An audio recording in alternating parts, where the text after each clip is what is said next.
Jack Daniel's rye yesterday. How was it? Pretty fucking good. Really? Yeah. No shit. Yeah. It's light on the rye, but I had no problem drinking it just straight. Like, I do enjoy a good rye. Mm-hmm. Pretty pissed. Boss Hog would have been great to have right now. One day off. I know. We went in for a good bottle, and motherfucker. I'd probably say Whistle Pig has climbed the ranks for me. I really enjoy it. Whistle Pig, big Michter's fan. Mm-hmm. Love Michter's. Blanton's will always be the all-time bourbon, but... Yeah, that other Michter's was supposed to come in, too. I know. So there's a bunch of different Whistle Pigs. I saw that. Like a regular bottle. There's one called Farm Stock. What's the other one? Damn it, I just saw somebody post about it. I don't know why it's right on the tip of my tongue. I'm seeing it everywhere now. Dude, I went to high school with. He's into whiskey too, and he broke out a couple, and he drank a bottle in like 5 days. He's at home with his kids a lot, and it's like, oh, okay. Yeah, he gets it in. But yeah, this is semi-depressing. That like I can't get what I want.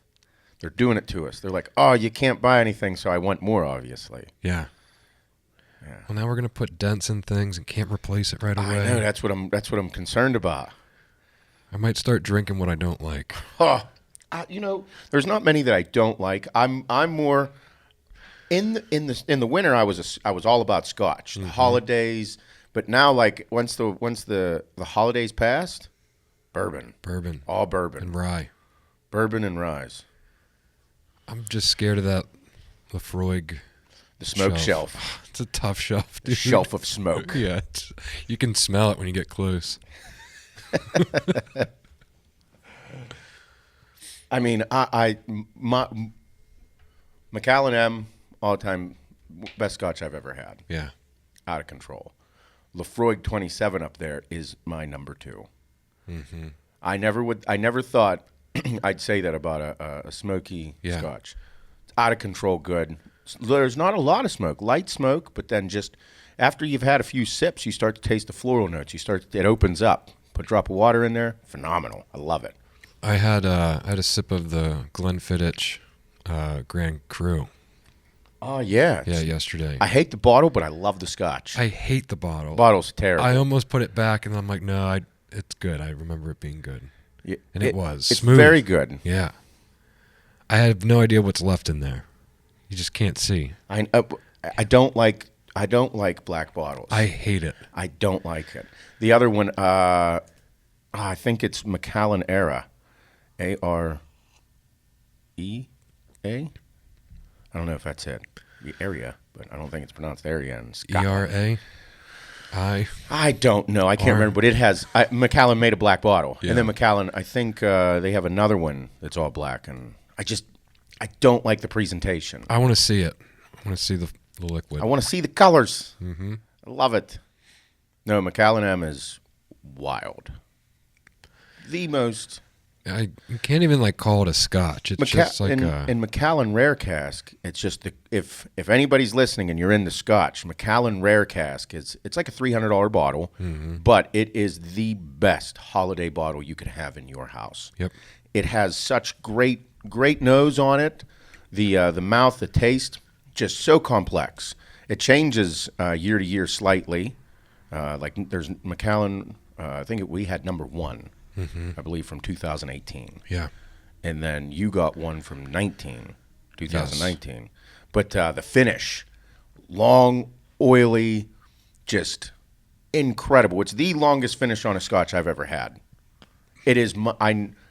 That was the bottle that set us off. Yeah, that's the one. That's the one that put us on this journey. How long did you look at that at the liquor store? A whole fucking year, dude. Yep. I didn't want to spend the money. I was like, no, I can't do it. I can't justify the money on it because it's a $300 bottle. Mm-hmm. And then I remember we what was it? I think it was like October. Yeah. November. I think it was end of October. Right before Thanksgiving sometime. I was like, yep. I was like, fuck it, dude, going to buy it. And I went in and I just bought it, $300. And then 3 days later, I'm like, I need to buy more. Unreal. It's just the upper echelon of what these people produce, of what they create. And that's what this is. It's a passion. It's not, it is strictly driven by,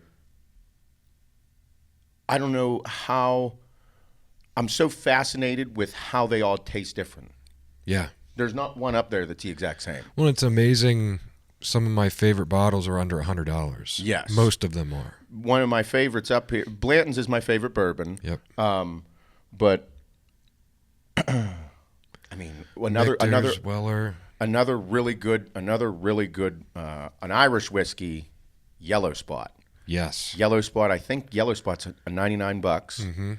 One of my favorites. Red Spot is the one step above. I think it was $129. Yeah. Green Spot's like a $65 bottle. Still a great bottle. Awesome. Yellow. It's Green Spot, Yellow Spot, Red Spot. Phenomenal. I'll grab one real quick.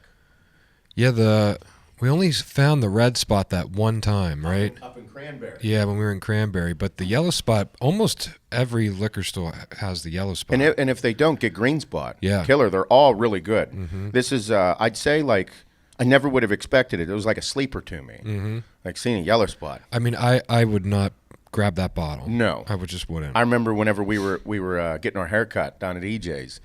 And they got their shelf there. Because EJ's is, I think there's like 6 or 7 barbers in there. Yeah. Awesome barber shop.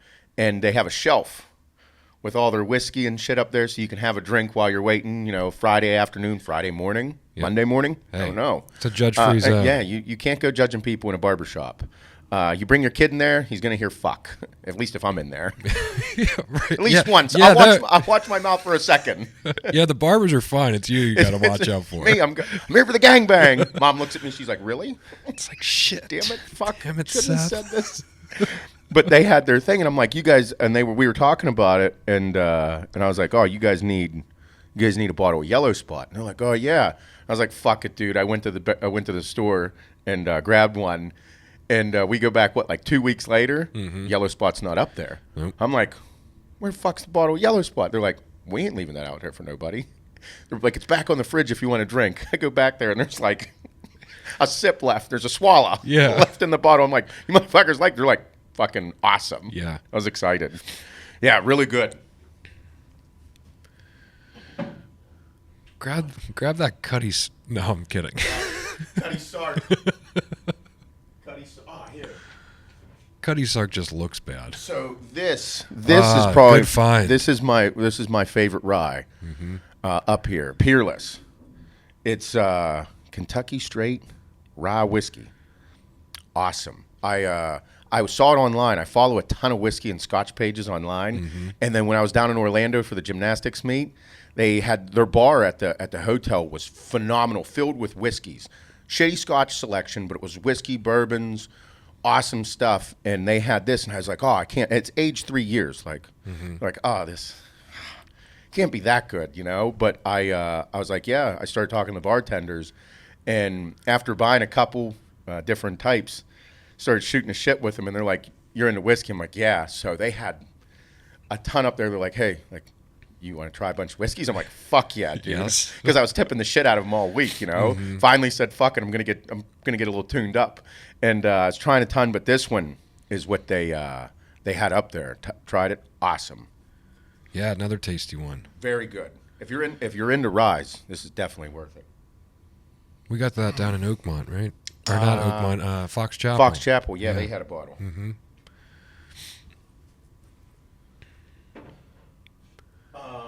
What else? I will say this for beginners.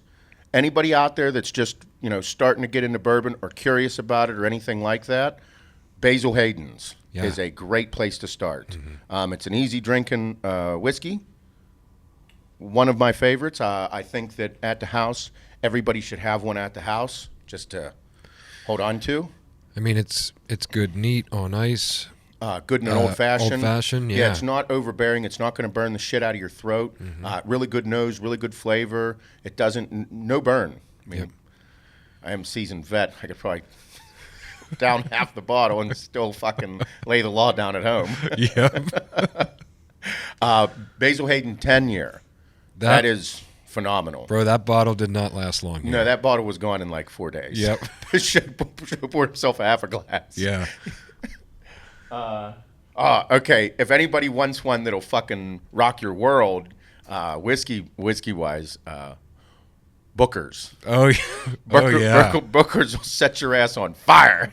Bro, if you've never had it before, because like we bought one for here, so right? I like Booker's neat and in an old fashioned. If I'm looking for one that just, I love it, but it is some serious shit. I bought a bottle around the holidays and I had it at the house. I was talking it up. And, I never drank it before. One day we were getting ready to leave to go to dinner, and I was like, I'm going to take a quick ripper for the road, and so poured like a little shot of Booker's and just slammed it. Like I didn't have time to sip on it. Oh man, bro! Like my throat was like scorched. Like my throat was fucking done. Cooked. Your esophagus is cooked. You can't take shit all night. I was like, oh my god! I was like, what the fuck happened? I look at him like, 120 proof. 120 proof.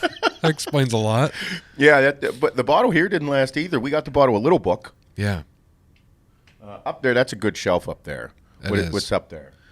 Angel's Envy. Little Book. Buffalo Trace. Henry McKenna. Buffalo Trace. Elijah Craig. Elijah Craig 18 was one that I had down at Orlando. I'm pissed that we're not able to buy any fucking bottles because that was on the list of things coming in. So no more Elijah Craig 18. Wait, can we order bottles from out of state? No. No? Yes. No. Yes. No. Wait. No. Yes. Hey. No, but seriously, like I don't think every state suspended. I don't know. It's worth a shot. It is worth a shot. Yeah. You know what else is really good? We had Dean send us a bottle, and then Santiago from down at Rock's Nutrition sent us a bottle of fucking Sinatra Select. Yeah. Jack Daniel's Sinatra Select you got to have a bottle at your house or in your bar just for sheer look alone. I'm going to grab it real quick. Yeah. I mean, especially if you got guys coming over that are Jack guys. Oh, yeah. I mean, it's just like it just makes it special. Look at that bottle. Killer bottle. Comes in an awesome box. Killer boots, dude. This is I love it. Heavy bottom, just, yeah, awesome. And it's way smoother than regular Jack, and it says Sinatra on it. So that alone just makes it cooler. Yep, Sinatra's hat is on the logo. So cool. Right there on there, and then on the top too. Mm-hmm. Killer bottle. Great just to have in your selection. Tastes really good too. I don't mix this. I won't make a Jack and Coke on this. I put it on ice. Yeah, same. Neat. It's really good neat too. Sometimes I don't like the ice just because it waters it down way too much and I don't get enough flavor. Mm-hmm. That's why it's good to have a cube, big old cube or a nice ball. Yep. Doing a little sniff. It's delicious. Let me smell that. It's crazy how sweet bourbon is. It's delicious. It's technically noon. In 3 hours.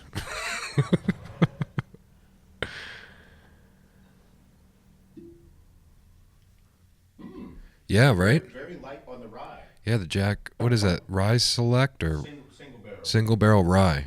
Yeah.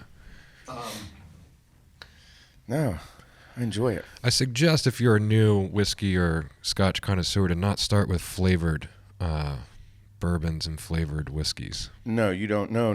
Those aren't whiskey. Those are for the bar getting fucked up. It's why they're not in the whiskey and bourbon section. Yes. They're on like an end cap. They're by the Jägermeister, the Goldschlager, the 99 Bananas, and all that shit. Yeah, the fuckboy section. Yeah. That's okay, too. You can rub me down with Fireball and lick it off. I don't know. That's okay with me. Put it on my testicles. Let them tingle a little bit. Get me all fired up. Fireballs. You want a fireballs? Pour it down there. Good. Yep. Put it down. In quarantine, everybody's letting their dog lick it off their nuts now, huh? It's getting all weird. Oh, man. Well, I guess that's a good way to start the morning, everybody. Yeah, good morning. Welcome to the HWMF Podcast. I'm your host, Seth Feroce, here with my heterosexual life mate, Bob. Morning, everyone. Big big whiskey and Scotch connoisseurs. Yeah. I don't know a ton about it, though. I know enough about it to get myself into trouble and a little bit out of trouble. Mm-hmm. That's one of the reasons I can't wait to bring on Single Malt Daily. Fucking run us through the gambit. School us, man. He's I can't remember the accreditation he does, but he is part of a team of 150 different palates that try all the whiskeys in the entire world in the blind testing to rate all the whiskeys for those things, the awards and all that shit. Big deal. Travels around the world. He's all over the place. Single Malt Daily on Instagram. Awesome, dude. Nate. Gotta follow him. Cool page. Just really great stories. He's in the distillery, or he's in the spirits industry. Mm-hmm. You know what I mean? If you're in the spirits industry, it's a whole different industry. It's like being in the gun industry, being in the fitness industry. There's so many different industries that like we kind of get. I'm guilty of it. Get closed-minded into believing that my industry is the only one that exists. And the second that like another one opens up, you're like, holy fuck, this is a whole nother multi-billion-dollar industry. Yeah, it's huge. Learning all the ins and outs of a completely different industry. It's awesome. Yeah. Awesome. Yeah, he does a great job with it too. Yeah, there's a good bit of guys I follow that do a really good job. And that's how I learned about all the different bottles. And then I just, in my spare time or doing cardio, I'll research different stuff and be like, why is a similar bottle, why is a 10-year bottle of Michter's fucking hundreds of dollars compared to a different 10-year-old bottle that's $100? Mm-hmm. There's Whistle Pig Boss Hog. It's $500 fucking bottle. $500 bottle. Mm-hmm. Yes. Yeah, it is.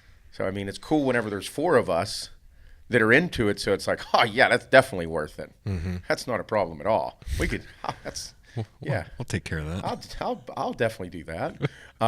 So it's cool that we all have it. Like, I enjoy having a couple drinks with you guys. Mm-hmm. We're at home, like I have one, take the edge off, maybe like Thursday or Friday night.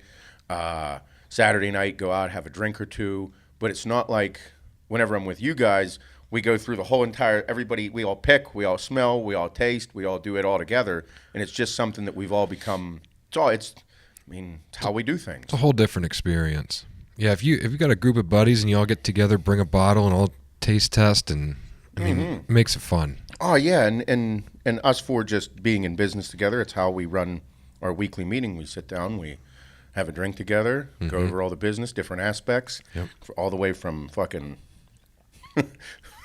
inventory to marketing, like anything in between, the whole nine. And that's how we became. Literally, some of our best plans, our best ideas come from these meetings. Absolutely. Yeah. Well, it's the thing, like at our companies, 4DH, the holding company, the whole thing is that everybody stays in their fucking lane. Mm-hmm.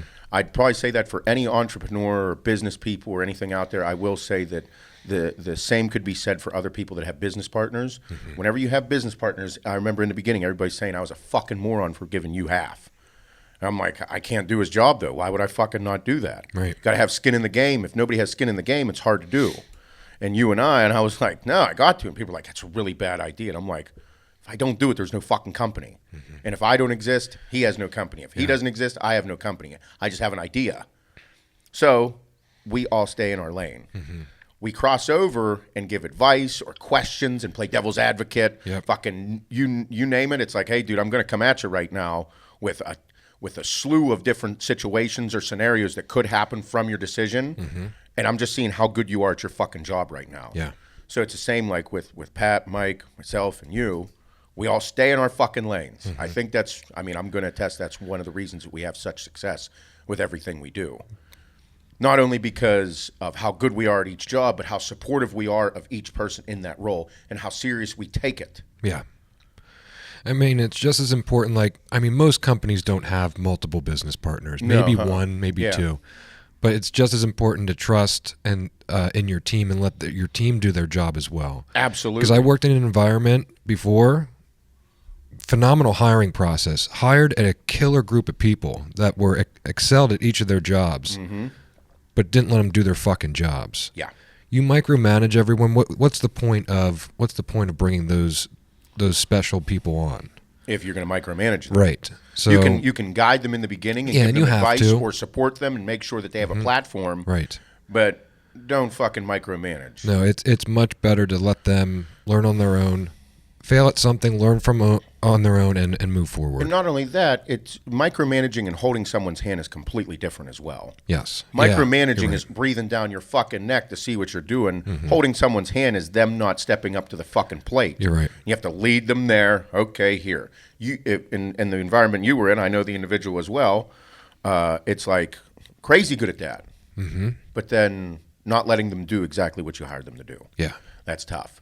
I mean, it's like me right now. I'm sending you a ton of subliminal messages. I don't know if you picked up on them or not. Me? Yes, you. You're sending me. I walked in and sent you subliminal messages. I didn't even feel them. You got to. You're looking right at it. What the hat? Need to bring this hat back, motherfucker. Okay. All right. Fuck. And then I know I'm busting your balls right now. You're throwing me off. I know. We were in a serious conversation. I'm fucking curveballing you. I'm usually good at picking up your cues. The other thing, I also did something that you really shouldn't do, but I did again. I double camoed this morning. Really? Yeah, I have the Mossy Oak camo. And then I have the blackout camo. Zip up. Zip up, Bob. We should maybe do some zip ups. I'm not fucking doing a zip up. Fucking Bob hates zip ups. You never wear them. The more people ask for zip ups, the worse chance you guys have of getting You one. mean the fucking hundreds of people that have sent you messages? Zip Yeah, ups, zip ups, zip ups. I just don't like them. Bro, I don't like them. I know. I love them. Do you? Nah, yeah, it's nice to have a good zip up. There is one time I enjoy having a zip up on. It's like if I go into a restaurant and I have to like take my shirt, like my sweatshirt off, and then the shirt lifts up and they see your belly and your love handles and zip up. Cool. But generally speaking, you don't like what? I mean, I'd love to know your reasoning, but it's probably some elaborate bullshit that makes no fucking sense at all. There's actually no reason. I know. There's no good reason. And it's crazy that zip ups are more expensive than hoodies. They are. Like not drastically, but enough for me to say motherfucker. Yeah. You know, but I like a zip up, and I think a lot of people do too. So I double camoed. That's a bold move. It's a sin. That's like it's like rocking two different patterns or something. Where am I hiding? Like vertical stripes and horizontal stripes together. It's a dad move. It's a good dad move. Yeah. Oh, yeah. Fuck yeah! Someone who was just no. I think the show brought something up. I think Kim was saying about like we were throwing out a bunch of my clothes or some shit, and he was like, "Yeah." He's like, "I have my go-to, Hawaiian shirt for all occasions." He's like, "One day go in, God. It's fucking gone." Oh my God! I was like, she's like, Kate threw it out. He's like, yeah. He's like, but the event came, and I went to my go-to shirt and fucking. Oh, is that fucking great? I think he did say he's like, it should have been thrown out, but it's okay. It's okay. But every man has, okay, I have to wear a collar on this night. I have a shirt for that. This one right here. Fucking sweet polo. Fucking pretty nice polo. Sweet polo. I wish it was available in charcoal. I'm a gray guy. Oh, shit. Yeah. So I was throwing it out there. No, this hat here this is the only one I have left. And I love this hat. Yeah. I'm sweating it a lot. Stinks a little bit. I cut grass in that hat. Yeah, I used to cut grass in my white hat. I love my white hat. We need to bring white hats back. I know, it's time. I don't know why this is, but that was just always a thing. I like working outdoors with a white hat. Makes no sense because it's going to get fucked up and dirty. I think I do it to maybe look cooler, like I'm doing more work. Oh, last night, Hannah and I, we were sitting there. I don't know how we got on the subject of why I am the way I am. Oh, she asked me why the fuck I'm so hairy. Like, bro, I am stupid hairy right now. Yeah. Out of control. Like, it's a little bit of a problem. She's like, you need to shave. And I'm like, I kind of like it. She's like, I do too. But anyway, she's like, have you always just been a fucking bear? And I'm like, no. She's like, what do you mean, no? No. When I was 24, 25, I grew no facial hair. Little bit. Like nothing. Yeah. When I stopped competing in 2012, 2013 is when I left. That's whenever I went home and I was like, I need a fucking job. I hate myself. I hate bodybuilding. I didn't like my life. I was upset. I was like, I'm just going back to fucking hard labor, dude. It's all I got. I couldn't find a job in safety. I was like, I'm just going back to fucking hard labor. So I called JG, gave me a job, digging holes for fences, building forts, and you fort building motherfuckers. and I was like, all right, fuck it. I need to make more money than I'm making with Jeff. And I was like, I'm just going to start doing landscape.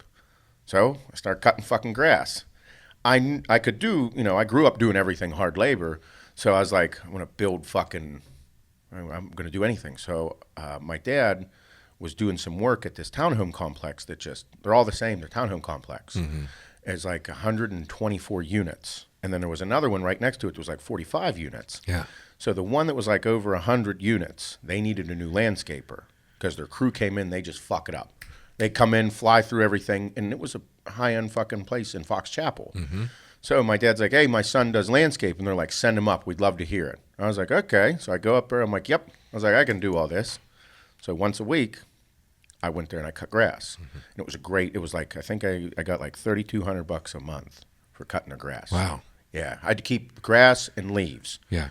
So I pick up the fucking leaves, throw the leaves away. So I had to find a place to dump them, all the shit. Same with all the grass and the grass clippings. I had to bag the majority of it all, everything. So they also needed a ton of other work done. They needed fucking walls built. They needed drains put in. You name it, they needed it. I was like, I'm your fucking guy. Yeah. I was like, I'll do anything to make ends meet right now. So I started making pretty good money. In that time, I stopped lifting weights and focused on my family and money. I had to fucking make money. Mm-hmm. I had a fucking diesel truck, 2003 Dodge, quad cab, 8-foot bed. And I pulled a fucking 12-foot trailer. Everywhere I went, fucking bus. And Hannah's like, wait a minute, really? And I'm like, yeah. I was like, I fucking work morning, noon, and night. Wear cargo shorts, boots, and a tank top. That was my fucking look, dude. That's all I had on. Fucking. Not much has changed. Nope, I won't either, motherfucker. Nope. So but in that time, like I was just focused on making money, and I had to do hard labor. And that's whenever all of a sudden I grew a beard. Like legitimately, all of a sudden after doing like manly shit, my fucking hair grew. I'm like, why do I have a beard right now? Like it's coming. You're doing man stuff. It's so stupid, but I'm not fucking lying. It actually occurred. And I was like I'm growing a beard right now. And then I'd shave and then like keeping it fucking would come back. Dude, it never came in. Mm-hmm. I was a grown fucking man, 25, 26 years old, no facial hair, like just little bits. And then all of a sudden, started doing man work, fucking beard came in. Man. And direct correlation. So I said, it sounds so crazy and sounds weird, but direct correlation. So I just never stopped doing manly shit because my thing was I had a vision for what I wanted in life whenever I was there because I was in such a rough spot. Like everything was really bad at that time. I dedicated my life to bodybuilding. I shit the bed, fucked up, and I could not get over the fact of me losing because I didn't learn anything when I was winning bodybuilding shows. Everyone has a bad showing. I had 2 bad showings, and I just gave up. I was like, fuck it, dude, I'm done. Mm-hmm. I couldn't get over it. I lost my big contract with Muscular Development.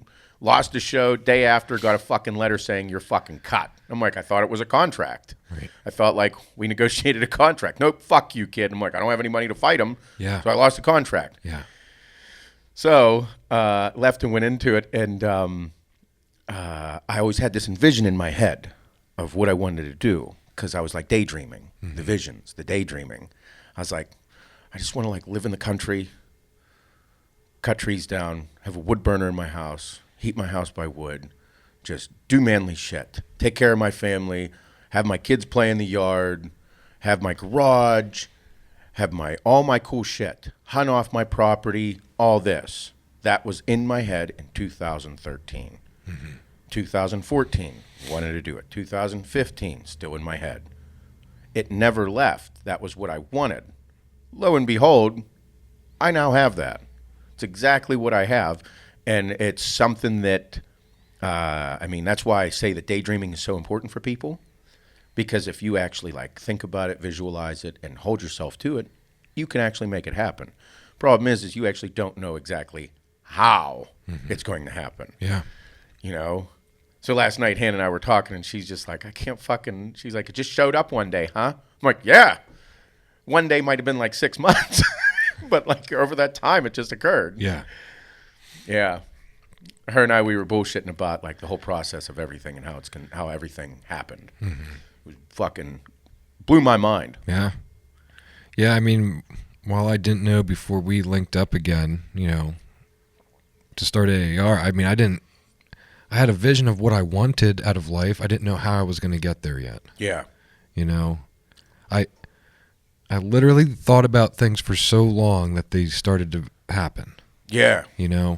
Not without a ton of work behind it, but fuck, dude, there was 6 years where I thought about wanting to be where I am right now. Mm-hmm. And then I quit my job. So it's like that whole time, that optimistic feeling of like, all right, maybe next year, like I'll be in this position and we'll have this and we'll have that. And I told Hannah about the time I walked in the Isolator. Yeah. First time back. Yeah. I was like, she's like, because she was like, so I've told her about you and I meeting many times. Mm-hmm. And how we were friends at Isolator before this. Mm-hmm. Like Isolator, for everybody that's curious, so Isolator Fitness was started, what was that, 2010? 2010. Mm-hmm. Yeah, it was, because I just won Dallas. Mm-hmm. I won Dallas Year Open, did a guest posing in Maryland. Mm-hmm. And at Maryland, there was a booth. It was an Isolator Fitness booth. It was the contraption of handless training. Mm-hmm. It was this awesome apparatus. Okay, really cool concept. Mm-hmm. Taking your hands out of the game. I liked it. Isolating the muscles. Isolator. The person that was demoing the equipment was Dana Lynn Bailey, and I'm the guest poser, and then the other guy, Dave, was there, and he was the owner. So, and I'm like, man, this is a pretty cool contraption. This was before Dana was Dana. This mm-hmm. was when she was fucking nobody. Mm-hmm. And so we all got to talking, and I'm like, it's pretty cool. Like, he had me put it on. I was like, bro, this isn't actually not bad. And we all ended up talking, and then I ended up saying, yeah, I'd like to work with you guys. So back in 2010, Dana and Rob were part of Isolator Fitness. And if anybody doesn't know, you talk to them about it. Dave was kind of a dick and fucked everybody over. So they have whenever you hear Rob say anything like about back in the day when he was working, hustling, starting Flag Nor Fail, having bad business partners, because they were part owners of the company as well.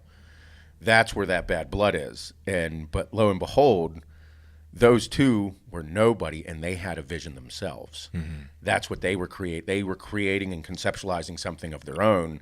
So we were all in it together back then. And then after Dana and Rob had left, that's when you came in, mm-hmm. and you were friends with Dana and Rob just from being in the same county. Yeah, we lived in the same city, went to the same gym, saw each other every fucking day. Yeah. Yep. Yeah. So Rob used to work at QVC. Mm-hmm. That was fucking crazy. Yeah. But the dude had a vision. Mm-hmm. He knew he was one fucking driven son of a bitch. Yep. And then Dana started competing, and then she started building the name for herself. And then her and Rob just fucking, whenever they left, I stayed because I didn't actually know what was going on in the business. Mm-hmm. And then I realized it was pretty ugly. Mm-hmm. But that's where you and I met, because Rob was the tech guy. Yeah, design work and video. Yep. Mm-hmm. And then Dave brought you in, mm-hmm. and that's how you and I became friends. Right. That's whenever we started hanging out together. But long story short with that, it's crazy to see where those two were and how in the beginning what it was and then what they've become now. Mm-hmm. And they fucking trailblazed a path in the fitness industry for all these crazy concepts, ideas, everything. Yep.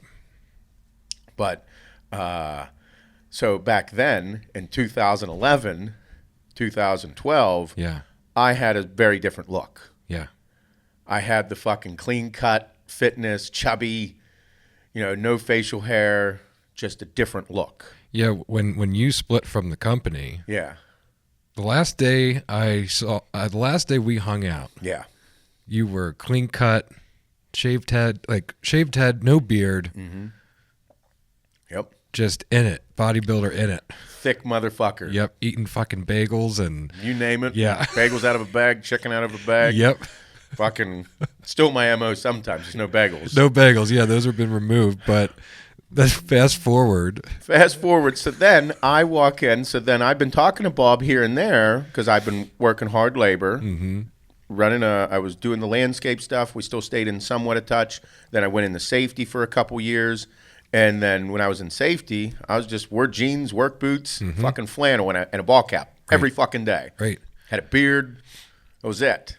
Which I knew what you were doing, but I didn't see you. You never. No, I wasn't on social media. No. I wasn't on Facebook. I wasn't on Instagram, YouTube, nothing. No, it's not like we were sending each other pictures of each other. Hey, how you doing? No, nothing. I wasn't anywhere.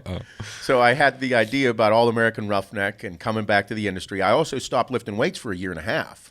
Almost 2 years, I didn't lift fucking weights. Yeah. So I went dad bod, but then in 2015, like, life was pretty shitty still, and I it went from bodybuilding to dedicating it to work and family, and then nothing got better. And I was like, I need to lift weights. I feel like dog shit. My hormones were a mess. Called Jason Haas, straightened me out, helped me out. And he's like, you need to get your shit together. He's like, you're a good dude, man. The industry would love to have you. And I'm like, you think so? I'm like, oh, fucking no. I don't know. So I started looking at social media, studied it for months, and that's whenever I conceptualized All-American Roughneck.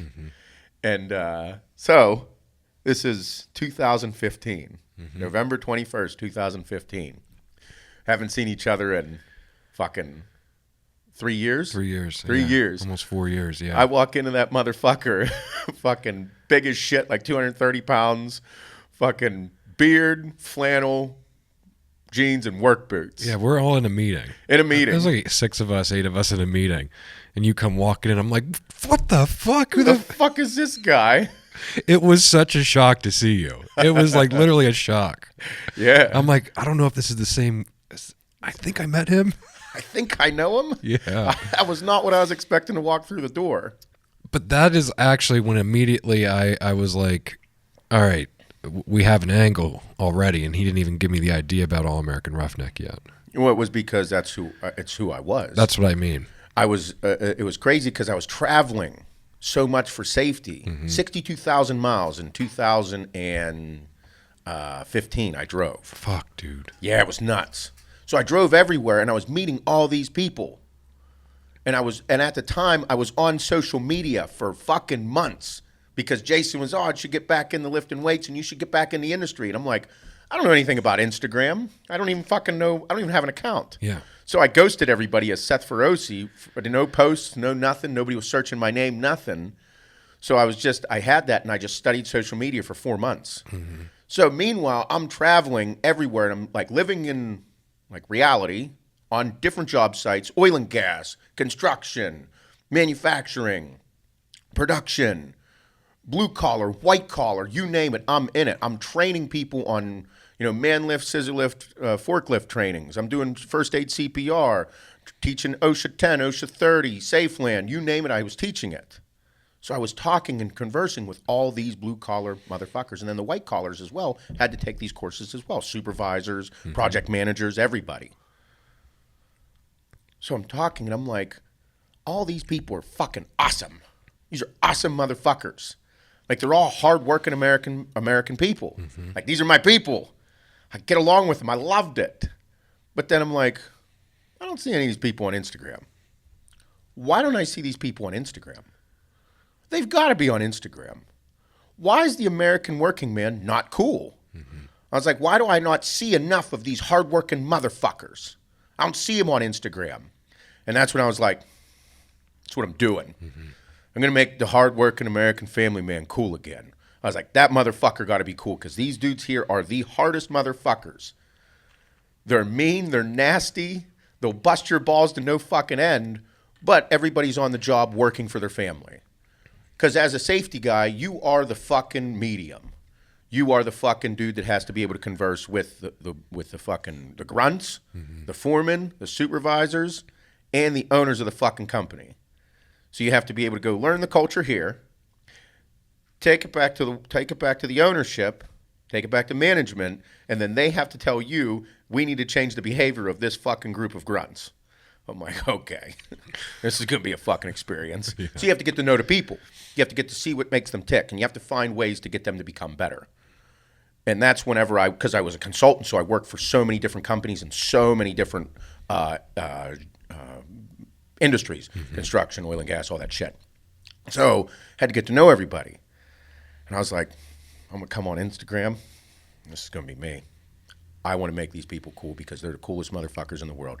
The dads, the moms, the dude that is working his balls off in fucking work boots every day so that you can wear Jordans, so that you can have a nice birthday party, so that you can go to Disneyland, North Carolina, Florida, Punta Cana. This dad works his fucking balls off every day, 6 days a week, so that you get a week vacation and have nice shit to go to school in. That motherfucker needs to be cool. Hard-working motherfuckers. And I'm like, yeah. Because that's what I grew up on. And I had such a passion for it and still do to this day because it's who I was, it's who I am, it's who all these people are. So I was like, yeah. I remember whenever I was driving and I'm like, man, just a bunch of, because I was driving them 62,000 miles. I was on Instagram, and I knew this whole thing, and I was like, if I got to have a company, and I got to have a name. It's got to have a name. Without the name, it doesn't mean anything. And I was like, just a bunch of all-Americans. I love them. It's the American way, fucking hardworking. It's us. And I was just thinking and thinking and thinking, and nothing was coming. And I'm like, man, I just a bunch of roughneck motherfuckers, you know? And I'm like, Roughnecks. All-American Roughnecks. We're all a bunch of roughnecks. We're rowdy. We're out of control. We're a bunch of fuckheads. Love working hard, but we love our families. Love our people. I was like, All-American Roughnecks. So I flipped open my yellow notepad. I was like, God, that's such a long name. Yeah, you fucking hated it. You fucking hated it. Hated it. I was like, it's so long to fit on a shirt. I remember I was driving, and I thought of the name, and I was like, holy fuck, dude. So once I stopped, I popped open the Google machine on my phone here. I typed in All-American Roughneck. Nothing came up. And I'm like, how's that possible? All-American Roughneck. I went to Facebook, All-American Roughneck. Went to Instagram, All-American Roughneck. Went to YouTube, All-American Roughneck. Nothing popped up. And I'm like, oh, I have the name. I have the name. So then I was like, okay, I got to go GoDaddy. Yep. So I went and bought allamericanroughneck.com. And yeah. That's whenever I was like, holy fuck. And then after that, I was like, I need a logo, all this shit. And then you told me my logos were ugly and dumb and stupid. We went with them anyway. And then it worked. It all started like where it was in my head. It was in my head to have a hat, this hat right here.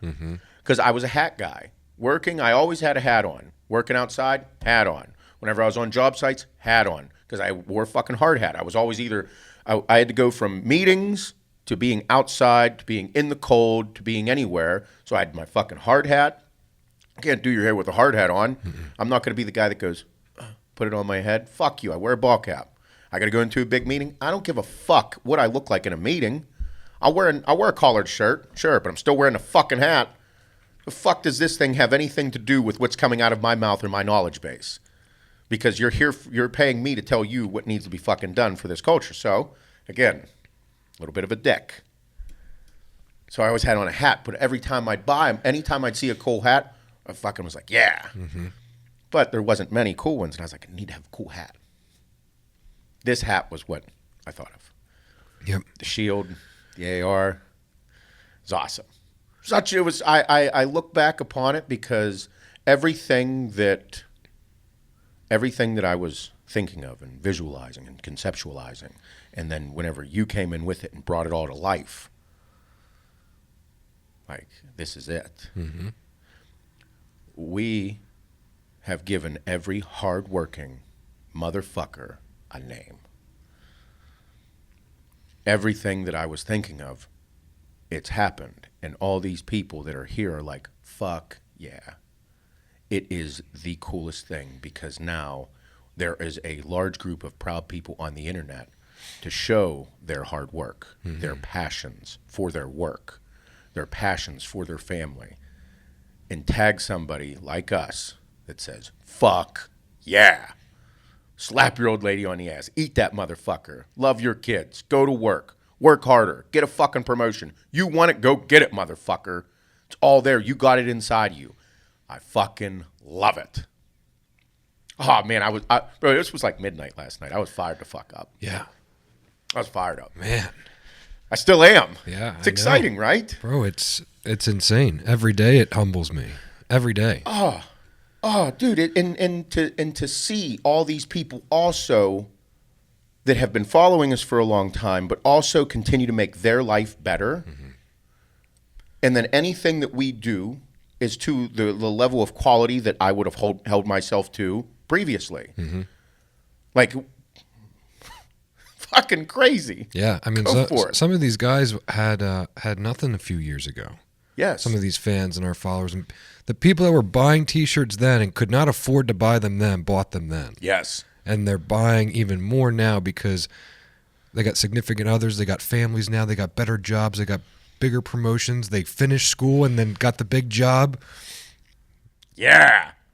And I tell you what, dude, there are a lot of fans and customers I identify with. You know what I mean? Because we've been so tight-knit with them since the beginning. I still speak with them every day. Yes. Every day. Yes. It's easy because they're normal motherfuckers. Yeah, that's what it is. You can come over my house and do your job if you're a plumber, if you're an electrician, if you're a builder, whatever it may be, and guess what? I'm going to ask you a million questions. I'll hang out with you. Mm-hmm. You can teach me. I want to do these things. It's I don't know. It is unreal. I fucking love it because that means the biggest part about everything is you becoming a better person. Everybody in your life will feel that. Mm-hmm. That's the real shit. Whenever you become better, it's that tough thing about being a little bit selfish. So that whenever you get you done, whenever you do your best you, everybody in your household benefits. And it's hard because that's a fine line. Mm-hmm. Sometimes you get too selfish and forget about everybody. Sometimes you get too wrapped up and you start being a dick to everybody. I'm probably the guiltiest person of that. Yep, myself included, man. Way too wrapped up in your business, way too wrapped up in work, and not slowing the fuck down and going, pump the fucking brakes, dude. Yep. You're starting to be a dick to the people that love you more than anyone else in the world. Mm-hmm. And it's tough because that's also like, that's my support system. Mm-hmm. They are the ones dealing with your shit for you to do you. And that's a fucking two-way door too, because you got to fucking do that for the same people in your life. Mm-hmm. And I mean, you know what? At a time like this too, it's at a time like this with the coronavirus and isolation, quarantine, things like that, kids not going to school. I tell you what, and gyms being closed and people not being able to get their releases, mm-hmm. like get their rocks off, going to the fucking gym, all that. Do not take your negativity out on the people that love you most. Mm-hmm. Don't do it. Because, whenever I don't get to the gym or do my cardio for a day or two, I get a little fucking edgy. Yeah. A lot of people out there that have their routines, make sure you find a new routine. Find a new pathway. If you can't go to the gym, start doing a lot of cardio. It's okay if you lose some of your gains right now. Keep your fucking sanity. Yeah, the gym will always be there. The weights are going to be there. Yep. Do not take out your anxiety, your stresses, and your frustration on your significant other and kids. Mm-hmm. Don't build resentment at a time like this. You need to become better. I'm guilty of it because it happens to me if I don't get to the gym or do my cardio for a couple of days. Mm-hmm. I get edgy. That's why I'm so adamant about it, because it keeps me level, because everything in our life is fucking like this. Yep. So everybody out there at a time like this, make sure that you do find things to get your release. Find that anchor that holds you down, that keeps you grounded and keeps you humbled. And one of the worst fucking feelings is resentment. Mm-hmm. I don't like that. No. So don't let that build and have your significant other hold resentment towards you, yeah, or you to them. Bro, if you need to get the fuck out of the house, I don't care if you've been stuck in the house all day and it's raining outside, go outside and work out. What's the worst thing that's going to happen? You get wet, Yeah. don't give a fuck, dude. Do push-ups, sit-ups, run in circles, do burpees, do fucking just do lunges up and down the driveway, do squats, do shit that you don't want to do. This is a time that's not only testing, it's testing you fucking mentally. Mm-hmm. You need to do it. Don't sit inside, get drunk, and get upset with your family and have ill feelings come out. Mm-hmm. These are all things that can happen. Yeah. They do happen. Mm-hmm. You know, at a time like this, make sure you are your best self. Like the kids are pent up. Like I bought a trampoline yesterday. Yeah. I went to Walmart. I was like, I'm fucking going in. Trampoline. So I bought a trampoline and a chessboard. I was like, Adeline's crazy smart. She's gonna love chess. So I went home, built the trampoline. You know, and I need to do more with them at a time like this because they're going to start freaking out too. Yeah. My kids love school. Mm-hmm. You know, they love school, so it's like I got to be on top of it. Yeah. Yeah, you got to live as normal as you can for them. You know, and I think so they just, despite all the shit that's going on. Yes. You know, there's tons of different sides to it. I try to stay very neutral in that try to control what you have control of. No matter what plays out with this, it's going to play out the way it's meant to be played out, or the way whatever is being done is going to play out the way it should be. Yeah. Or the way they choose to. Control what you can inside your household. Make the kids happy. Go support your local businesses where you can. Yeah. And, I mean, for the most part, I know a lot of people are getting hit, but a lot of people are able to do computer work from home now. Bro, the blue-collar guys, they're still out there fucking slaying shit. Yes. You know, so the people that have control and they still have employment and they still have these things, go get that takeout food. Yeah. You know, you're right. At a time like this, it is important because I don't think normal work life has taken too much of a hit other than the entertainment and service industries. Mm-hmm. Right. You know what I mean? Yeah. They have taken the biggest hit out of the gate right now. Mm-hmm. And it will continue. If this continues on like this, it will trickle through the other businesses. Mm-hmm. Like it'll start affecting everyone. Mm-hmm. And that's whenever economic problems start to ensue. Sure. There already is, because if you shut gyms down, you shutting restaurants down, you're shutting sporting events down. There's a lot of people in those industries, but there still is normal life to a certain degree. Normal work life has ensued, but except those industries. Mm-hmm. And like you said, dude, like need to support all these small business, local restaurants. Mm-hmm. Bro, they're privately owned. They're not giant conglomerates. Yeah. Bro, they can go out of business relatively quick. Yeah, and you don't have to go spend thousands of dollars to help them out. No. 2 $25 gift cards for that restaurant, or like, bro, just buying into their business. If you can afford it, yeah, absolutely. Yeah. You know, if you can go, like there's the barbecue joint right there. It's phenomenal. Yeah. Mm-hmm. That's where we're going to get lunch. Yeah. We're going to feed everybody at the warehouse. Have to do those things for people. Mm-hmm.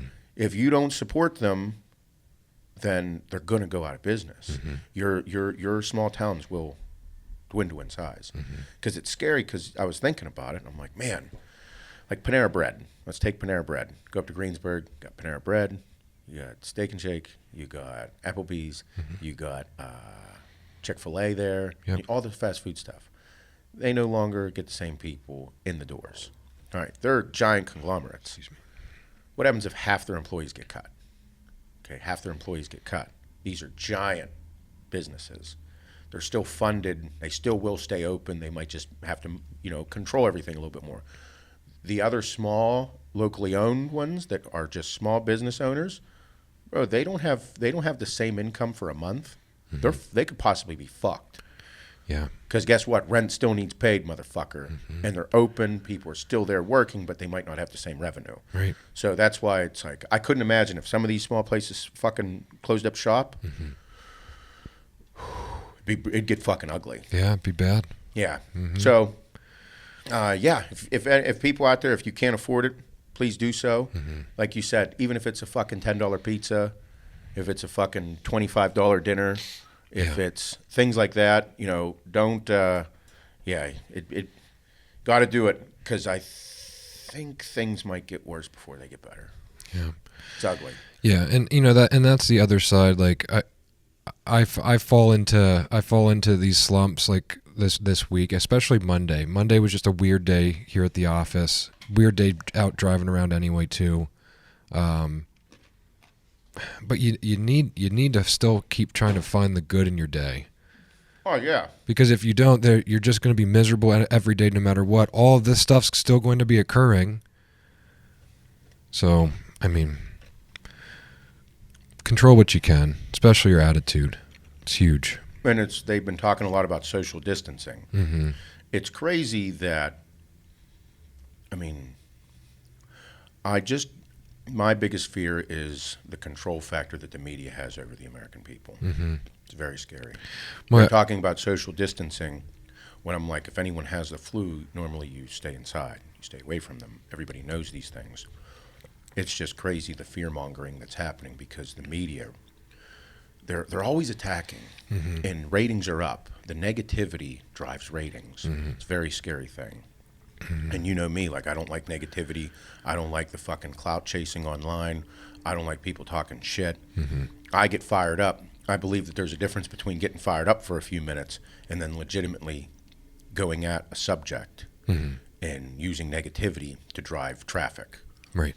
Because then that changes people's thoughts and their feelings. Mm-hmm. Jealousy is a negative feeling. Do I get jealous of things? Sure. I wish I was 6'2". Yeah, I mean it does, and if anything, if anything, it creates more hysteria than needs to be created. Yeah. You know. I don't like it, but I just hope that we as a people can stick this out together and do good. Mm-hmm. Because I know that I'm going to make sure that in this local community, I'm going to do everything I can to make sure that I support it. And my same thing with fucking barbershop. Yep. You know, them dudes are good motherfuckers, dude. Mm-hmm. They're going to take a big hit because they deal with people every day. Service industry, mm-hmm. every day, touching people, all in it. Motherfucker, that's like a big no-go, mm-hmm. you know? Mm-hmm. It's dangerous as fuck. It's scary on how bad things can go for those. Bro, there's 6 barbers. That's 6 families. Yep. Yeah, 6 barbers. Each of them needs to see a certain amount of customers every day to make their nut. And Yep. you know, there's rent and a mortgage on the facility that they work out of. There's mm-hmm. rent to have that chair in that building every day. Mm-hmm. This real shit. Mm-hmm. So, and you know, if you can, make sure you're supporting make sure that you guys are supporting everything you can. Yeah. And if you are someone in that industry, you just got to put your fucking big boy pants on, dude. Yeah, It's a time of adversity, and you can get through it. You just got to work for it and tighten things up, and it'll be good. Yeah, if you're in an industry right now that it's modified work right now, and you're unaffected financially, help someone out when you can. It's absolutely it's what's going to keep everything strong. Absolutely. Mm-hmm. I need more coffee. Go get it. Coffee. What's up, Shane? What's up? You've been awfully quiet over there. I forgot he was here. I'm just letting you guys go today. What are you thinking about over there? We're thinking about streaming together and stuff. Oh, man. Oh, I'm ready. You know, Adeline has been up my ass to play Madden and 2K. Mm. Yeah, I don't play either one of those, but I don't. I'm a Call of Duty Fortnite guy. Yeah, I think we're gonna venture into the streaming. Yeah, I'm ready to go. All I gotta do is And I'd love to have people watch me play video games. we can play together. It'd be great. I'm excited. Me too. You know what? What? Yeah, I think I'll join in the fun. I mean, I think it'd be a good time. In my penis cave at home, I have a sick TV. I have a PlayStation down there. Uh-huh. I used to get stupid stoned in college and play Call of Duty and Halo and all that. I mean, I think it'd be a pretty good time to. I'll stream. I'll get stoned as fuck and play Call of Duty for like 6 hours and eat peanut butter pretzels. I think people would love to squat up with us too. You think so? I don't know how many fucking people actually play video games still, but I think a lot. I'm not good at it. I'm not either. I just like talking shit. I like going on there talking shit. We'll play. There's 3-man Call of Duty Warzone, the battle royale that came out. Mm-hmm. We can all 3 play, and I'll put you guys in my backpack, carry you around. Really? Yeah. Like Ace Ventura backpack thing? No, I'm just gonna carry us to a win. Oh, you're saying yeah. that you'll run shit. Figuratively. Yeah, figuratively put you in my backpack. Not literally. Yeah. Listen to him. Thought I was going to be like, what's that? Iquitsuucha? What? From When Nature Calls? Uh-oh. He's in the backpack. He's in the backpack. What was that? What's that dude's name? Fuck. Davidson. Tommy Davidson. Oh, He's a black comedian. I would have never known that. Yeah, he's awesome. Yeah. But, yeah. White devil. White devil. Iquitsuucha. Chicago. That's it. You're out of here. Get out. Get out of here. Bro, those are wild movies when you really think about it. Bro, they were on, and I was watching them, and I'm like, this fucking guy is off his rocker. Mm-hmm. The humor back then was so much different than it is now. Way different. Way different. I remember when my dad actually first saw Ace Ventura When Nature Calls. Yeah. They were out somewhere. They were at like a bar or something. Like it was just playing on a TV. And it was the scene where like he's coming out of the rhino's ass. Nice. And they're like, what the fuck's going on? Like not knowing anything about the movie. They're like, He's like, and then the kids and the parents are there like on the safari or whatever, and he's like, that's the first time I saw Ace Ventura. I love it. And had no idea fucking what it was about. yes. But yeah, that was a rare humor for that time. Oh, it was just him. Yeah. He's just over the top, awkward, weird, but funny as fuck. Mm-hmm. Pull over. Oh, it's a cardigan. Thanks for noticing. Pull your vehicle to the side of the road. But yeah, I'm down. I'll play Call of Duty. I got the new one. I think Addy has it. Yeah. Well, the Warzone's free, so you just got to download it. And just you're got to good. download it. Yep. We'll get you a little webcam, stream right from the PlayStation. We'll set it all up. I'm going to say terrible things to people. You can. Fuck off. It's gonna be. It's like I'm going to butt fuck your mama. Like, all right, here's this guy. This fucking guy. All right, newbie. What's your gamer tag gonna be? Actually, don't say it. Someone will go take it. Yeah, I don't know. I got to think of something good though. Yep. Jesus. You can. It's like Instagram Live. Like you'll see everybody commenting and. Oh, really? Yeah. Oh, Yep. Jesus. You'll see the big chat. thing. And, yeah. Gaming's big. Gaming's huge. Gaming's big. Mm-hmm. I mean, I see ads for it all the time, shit like that. But I mean, I used to be really into it. I used to be really good at Madden. I feel like it's the most unaffected demographic right now. Do they even know what's going on in the world? Oh, you want to hear something wild? Yeah. Did you guys see the article about Jared Leto? Oh yeah. The dude was in a 12-day meditation. Uh-huh. Dude was in 12 days of isolation, meditation. Yeah. Okay. Left before this coronavirus outbreak in America. Okay. Just went and did his thing. He came back from a 12-day hiatus from society, completely isolated, and came back to this shit. Yep. Fucking mass hysteria. Yep. I was like, oh my God. Bro was in 12-day meditation. Could doing you his imagine? thing, like, getting his mind right. He's doing like, everything's fuck. good. He's like, fuck, I should have stayed there for 30 days. Oh. You know? Yeah. I know. I saw that headline. I'm like, oh, man. That was a fucking... Imagine that. Yeah. Oh, he was in the desert. Yeah. I didn't know that. Mm-hmm. Yeah, he was isolated. Desert meditation trip. Did it say how many people were with him? No. No phone, no communication, no idea what happened. Okay. That's crazy. No, it didn't say. It was a retreat, so. So there was a group of people Yeah, there. a group of people. Doesn't say how many people. Yeah. That's nuts. Nuts. So let's do a couple current events other than the coronavirus. Yeah. The only thing saving everybody right now from a sports standpoint is Mr. Tom Brady. How about Tom Brady leaving the Patriots? He's not there anymore. Everybody knew he was going to be a free agent, and he is. Not anymore. going to the Tampa Bay Buccaneers. I mean, this is big news for me. I'm a huge Bucs fan.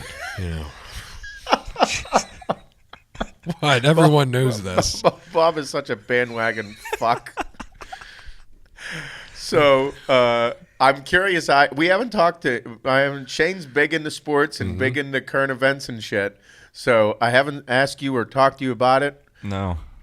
What are your feelings about Tom Brady being a Tampa Bay Buccaneer? I hope it's a one and done. I'm not a fan. I think he should have just retired, to be honest. Really? I'm a fan like Kobe Bryant with one team, Derek Jeter with one team, Mariano Rivera with one team. You got to when you build that big of a dynasty. I mean, there's only been a handful of people. This is the first time I think in football, or no, maybe it's the second time in football it's happened, where a big time player's been with a team, and then they left.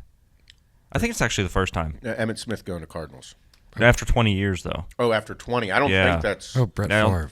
No, well, Brett Favre... when he retired, and then... He retired, different. came back. I think Brett... He's just different. Brett's different. Brett shows his dick to fucking reporters. I mean...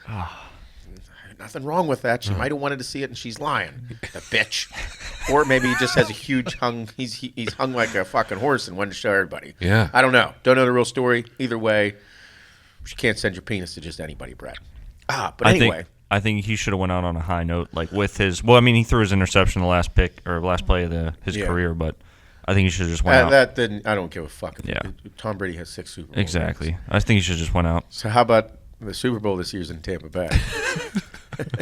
If these guys win the Super Bowl, it's fixed. Oh, so you think it's not Robert Kraft? It's Tommy Boy. It's Tommy Boy. Fixed. It's gonna be Deflategate V2 down in Tampa. You think that Tom was the one behind Deflategate, or do you think Belichick? Yes. And everybody.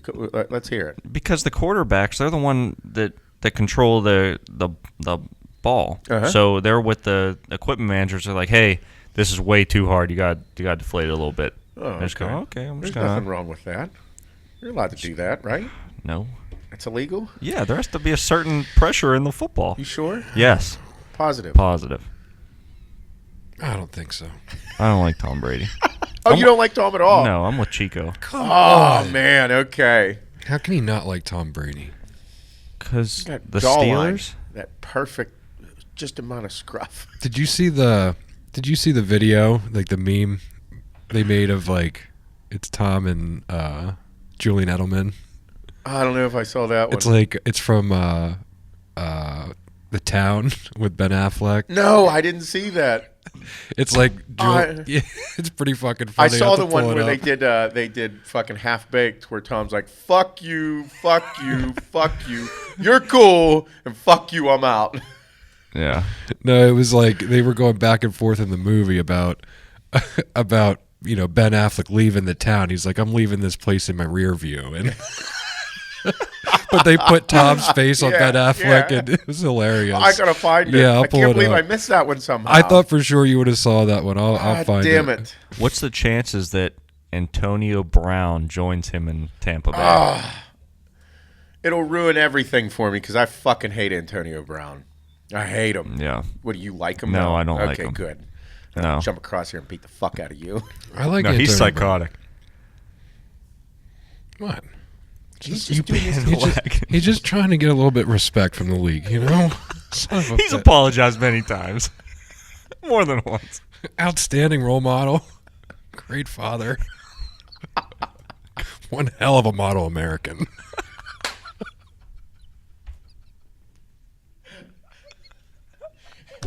And one hell of an Amato American. Oh, Jesus. Oh, my God. Oh, man. No, I'm excited for fuck him. that guy. I know. You just a I fucking... I get all fired up, Yep. Dick. I'm excited to see what Tom Brady does. I think, here's my thing. I agree to a certain degree, like, Tom Brady should have fucking stayed. He should have just retired. Yeah. Should have just went out on a high note, but I think that Tom just likes playing. And I think inside, you always have that feeling of what the other side's like. Mm-hmm. Dude, he played for Belichick, and you know those two motherfuckers hated each other by the end. You know what I mean? They're 20 years together. They ran a dynasty. Everything was great. I think Tom is like, I he does not want to go out and say, I wish I would have. And it's hard because we're all sitting here like, you're fucking Tom Brady. Get the fuck out of here. Problem is, like, Tom's just a normal guy.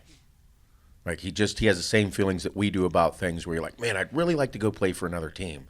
Like, get inside a locker room, work with some of the younger guys, or just wear a different jersey, see what it feels like. And we all be like, what do you mean see how it feels? What's it feel like to win a fucking Super Bowl, let alone 6? You know, work with some of the best players ever to play the game. Do you think he gets a feeling of like he wants to even prove to himself that he could go do big things with a different team, with a different organization, with a different owner? I think that is also a pretty large piece. I mean, I would feel that way about myself. Yes. You know, like, motherfucker, am I this fucking good? Can I go in and fucking... I think that I agree. I think that is a large piece as well. Good call. And because I don't think he gives a fuck about proving to anyone else. It's him, dude. He he wants to fucking win Super Bowls. That's all he wants to do. And he's pissed if he fucking doesn't. Yeah, you're right. I don't give a fuck about my stats from this year that I threw record-breaking touchdowns this year. He's like, fuck, we didn't win the fucking Super Bowl. I think part of it's too, like, yeah, he might want to prove to himself that he wants to play, but with the Patriots, he's always been the quarterback. Like, he's that guy. He knows how to run the field, and he might know personnel to a certain point, but he wants all these things. Like, he wants control over the roster. He wants management qualities that he may have learned over the years, but he actually wants to see if he can do it as a player. Oh, they're giving almost him like that at the Tampa Bay. There's going to be that stuff in the contract. And I think Bruce Arians is perfectly fine with that. Yes. Bruce Arians is probably like, let's sit down and do this, dude. Let's put together a fucking Super Bowl winning team. Oh, yeah. Because Bruce Arians won a Super Bowl with Pittsburgh as an offensive coordinator, but never as a head coach. No. He's Carson Palmer, Ben Roethlisberger. I forget the other quarterback. Andrew Luck. Or no. Yeah. Was it Andrew Luck? Yeah, Andrew Luck over in Indianapolis. Oh, Peyton Manning, I think. Peyton Manning as well. So I think he just wants to get to that management level, too, so where he learns, and then he can step into not that he couldn't already. I mean, he just wants to see. That's not a bad way of looking at it either. I mean, he may be making so many moves for himself, like even just to see how another organization fucking works. Very good point. I want to see the inside. Yep. Good point. You know? Maybe he's a spy for the Patriots. They sent him down there. Jesus Christ. Here we go. That one's going to be all over the internet now. Oh, man. He's going to Kraft's going to hire him whenever Belichick retires, and Tom Brady will be the head coach now. Hey, Tom, go down to Tampa, oust Jameis Winston as the quarterback so we can get him, and then come back later. Go to Tampa. Like, great organization to infiltrate. I used to be a huge Tampa Bay Buccaneers fan for like a year. So is Bob now. No, I was a big fan of Mike Allstott. Oh, you're serious? Oh, fucking Mike Allstott. Okay. I thought he was like the coolest football player in the world. Yeah, fucking monster running back, fullback. Yeah. Yeah, it was awesome. Okay. Number 40. Bucks. I mean, if fucking Tom Brady, I will buy a Tom Brady jersey, Buccaneers, for sure. Yeah, everybody is. No. Yeah. I'll buy it. We'll get one. We'll get one for Chico. Yeah, for sure. Yeah. Oh my yeah. God, yeah. Chico, I'm excited for football. The Steelers, they now have T.J. Watt, which is our outside linebacker, outside rusher, and then they just acquired his brother from the Chargers, who's a fullback, Derek Watt. So they have Derek Watt and T.J. Watt, brothers on a football team. J.J. feels left out. Yeah. They're trying to get him to come here. People are. I mean, it'd be pretty funny if he did. Oh, yeah. It'd be pretty wild. Wait, there's three. There's three brothers. The Watts. There's 3 Watts in the NFL. Yes. They all look very similar as well. So, like, how the fuck does that work out? What do you mean? How is your entire family that good at football? Genetics. 5 generations of large family breeding, Bob. No, but that's extraordinary. Yeah, it's crazy. You know, because usually, I mean, for the most part, I think most people have like the one sibling that's like really good at sports, and then the one like that's not so much. Just really smart. Yeah, really, or maybe dumb lazy and as bad at fuck. sports. Yeah, whatever it is. But it's usually the polar opposite. I can't say usually. I guess. Yeah, you're just associating it with that. But to have three brothers that are that. They're all very large men. Yeah.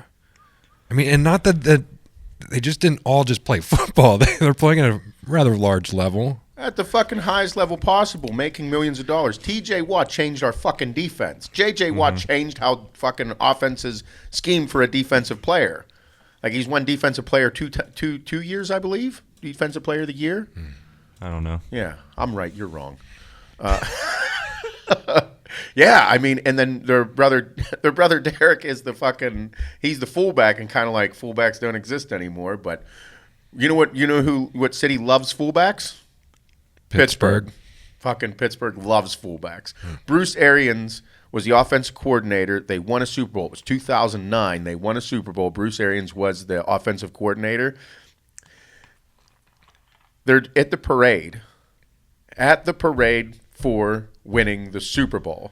And there are still fucking Yinzers, Pittsburghians, yelling, "Fuck you, Bruce Arians, get a fullback." Yes. Yep. After winning a Super Bowl. Because we didn't have a fullback. Yeah. So, like, and he was on, I think he was on DVE or some talk radio here, and he was talking about how he's like, Pittsburgh is the only city where I can still get heckled after winning a fucking Super Bowl. Because no fullback. Pittsburgh loves fullbacks. Old school, just you name it.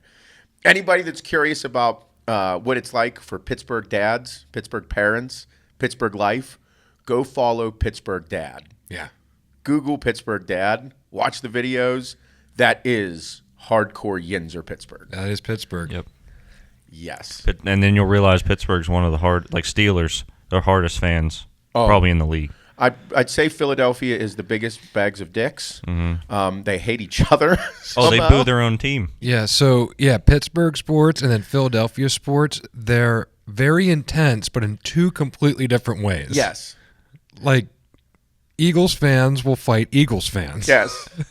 If there's about to be a fight between Pittsburgh fans, all you got to do is bring up Heinz Ward, Jerome Bettis, or Mario Lemieux. There will not be a fight anymore. Mario Lemieux wouldn't act like this. Oh, no, you're right. He wouldn't. Big old 66. He'd be good. Like, want a beer? Yeah. Here's an icy light. Yeah. Fucking bring up Jerome Bettis' last game. They'll be like, "Oh, I was there. It was a really good one." Fucking riot. Yeah, Philly fans it's tough, man. I couldn't do it. Philadelphia fans are notoriously hated by Pittsburgh fans. Yeah. Fucking hate the Flyers. Yeah. I tell you what, I don't mind the other Philadelphia teams like the 76ers. We don't have a basketball team. Sure. Mm-hmm. Cool with it.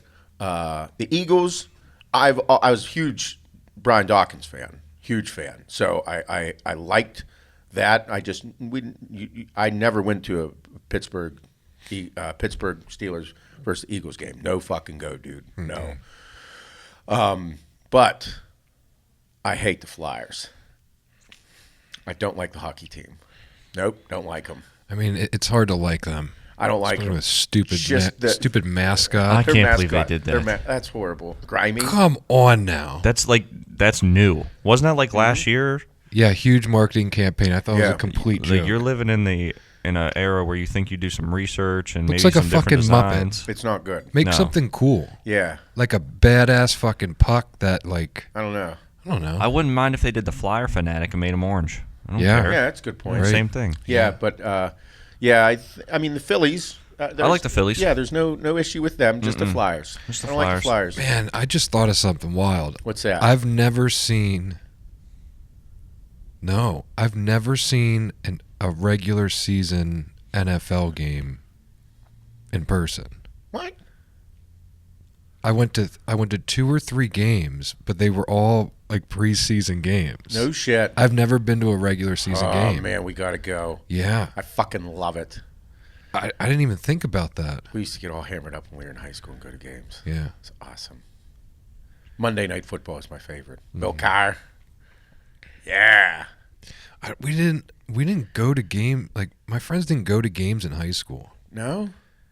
Going to where we lived in Reading to go to Philly, like, it was like where I lived, like, your parents wouldn't let you drive to Philly. Like, it was rough. Like, Yeah, we didn't go down there. You're right. We're like, I feel like it's so much We go safer to go into the city here. So my dad would take us to games. We get pretty fucked up. Me and Mike, my best friend from high school, Mike. We went to games on Monday night. Mm-hmm. Mike's dad had season tickets with him and his buddy. So, but Mike's dad never went to Monday night games. Right. And the Steelers would always have a Monday night game, so we'd get tickets. Mm-hmm. So we had tickets. My dad, I remember we used to go. My dad took me a good bit, and but I remember the one time my buddy Mike would get all fucked up. So we're at the one game, and we were sitting in front of like a group of college kids, and we were getting pretty hammered up. And Mike's starting to it's third quarter. He's all fucked up. Still, or no, it might have been the second. Yeah, it was before halftime. Mm-hmm. So he's starting to doze off, like sitting in his chair, just starting to, head goes back. Well, the girl behind him was sitting there, and like his head was going between her legs, and like it was her with two other dudes, and they were there carrying on college kids, having fun. Like my dad was there and just laughing about it, and we're all carrying on, and then all of a sudden, like they start fucking with him. She starts squeezing his head with her legs, and he's like, She starts squeezing it harder, fucking with him, and he has no recollection. And all of a sudden, like she squeezes him pretty hard, and he fucking looks back and bites the inside of her leg, like fucking pretty high up on her leg, like bites the inside. And fucking she freaks out. He still to this day has no recollection of what happened. Oh, just us as the story. Yeah. But I'll never forget it because, we were fucking 17 years old. And I'm like, man, it's fucking crazy. This girl's squeezing his head. It's nuts. Was she laughing that he bit up and stuff? Bro, like they were fucking, imagine being in college. Yeah. If I was 21. What the fuck's this guy? Like, they're fucking with him because dude's passed out. Pretty good looking girl. Fucking pretty hot chick. Mm-hmm. Fucking with him. And I'm like, this is awesome. Mike he was a skin hound too. Fucking...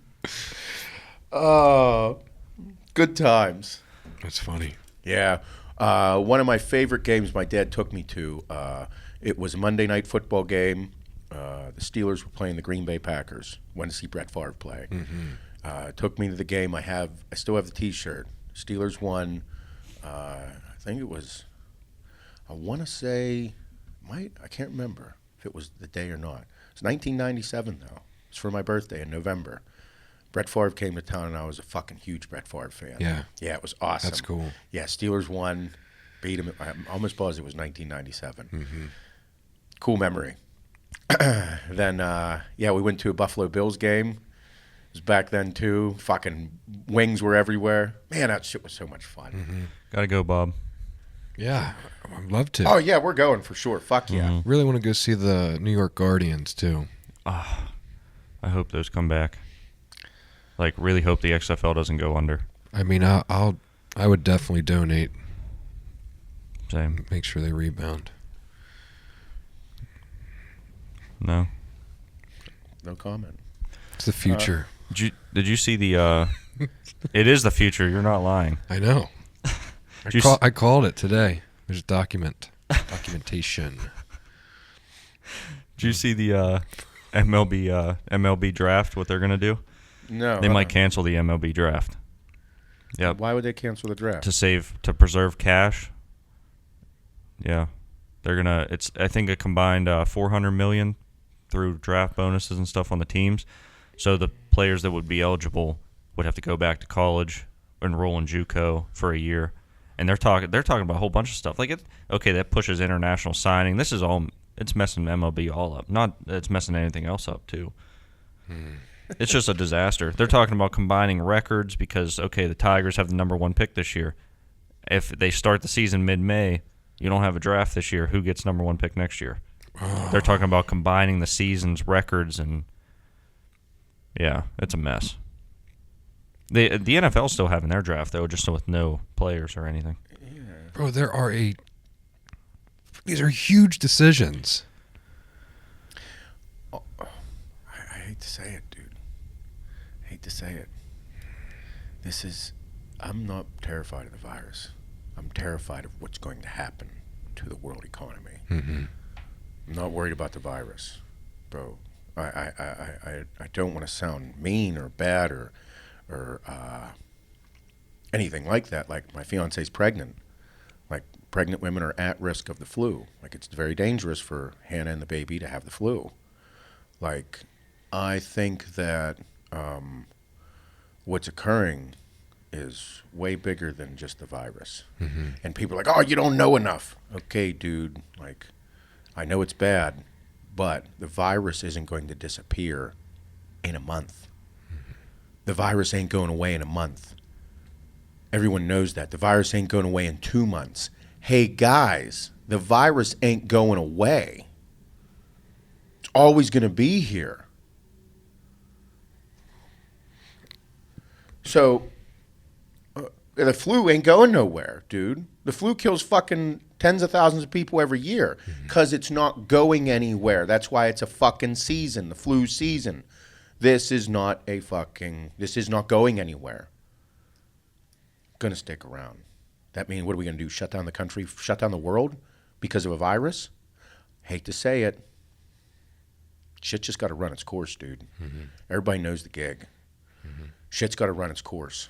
And it's a terrible thing to say, but it's gonna happen. Things aren't gonna go away. Like, if Shane has it, okay, you and I get it. One person. Say everything's good, but one person fucking has it.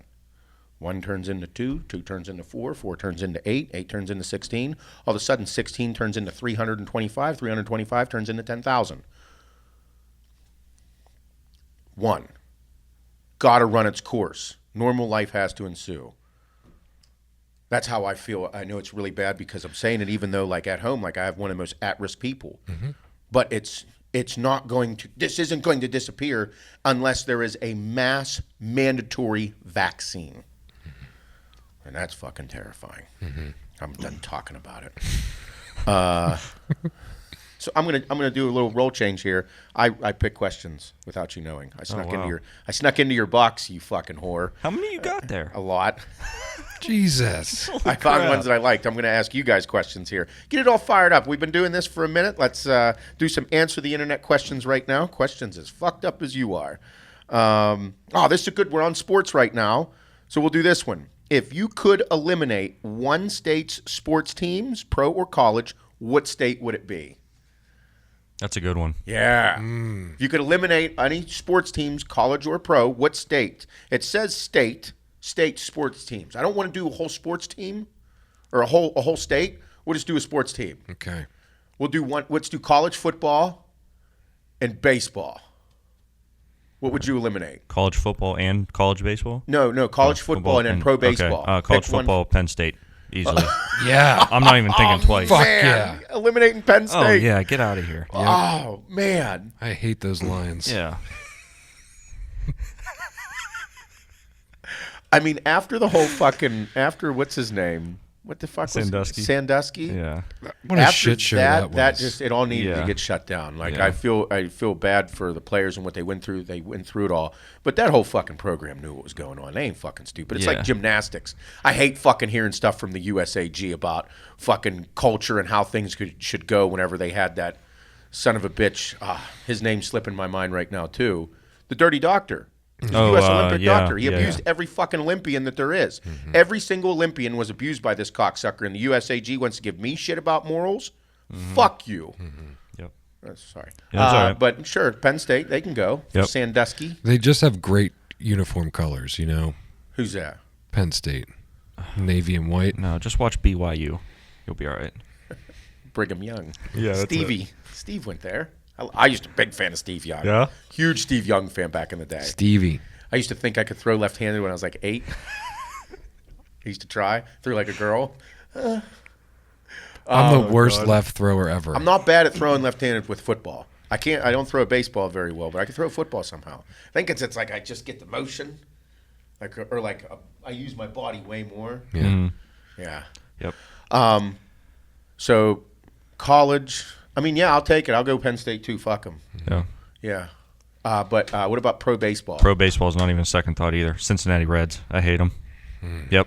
Don't like them. Oh, man, he's thought about this before the question even arose. Mm-hmm. I just know who I hate.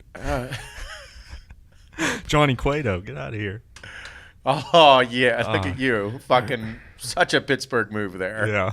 I don't really know. I don't have like a vendetta against any baseball teams. No, I don't follow baseball enough. I don't know the game well enough to hate anybody. I'll just say something right now to piss Shane off really bad. Are you ready? Yeah. You ready? St. Louis Cardinals. Even though I'm a huge Mark McGwire fan. Yeah, no, Shane loves the Cardinals.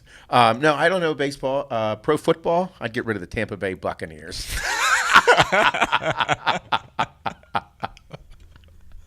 I'd get rid of the Patriots. I'd get rid of, I don't know. I'd get rid of a team just based on their colors and their logos. Yeah, that's all the Bucks were, dude. I was just being a dick. Oh yeah, I know. I like the Rams. I like the fucking Rams. Stupid helmets. Stupid new logo. Did you the see new logo is awful. Did you see it? I wanted to ask you. I forgot the other night. I've never seen such a bad logo. I was like, oh no, and I thought of you and Mike immediately with how serious design is and all this. I'm like, who the fuck? How did this get okayed? Was this like the owner's son getting in the graphic design work? What makes it even and everybody worse? Said yes. What makes the design even worse is that it's a redesign of a logo. You're right. Yep. That makes it even worse. I'm like, fuck, dude. It sucked and it got worse. It's bad. Fuck the Rams. It was terrible. Out of there. Oh man.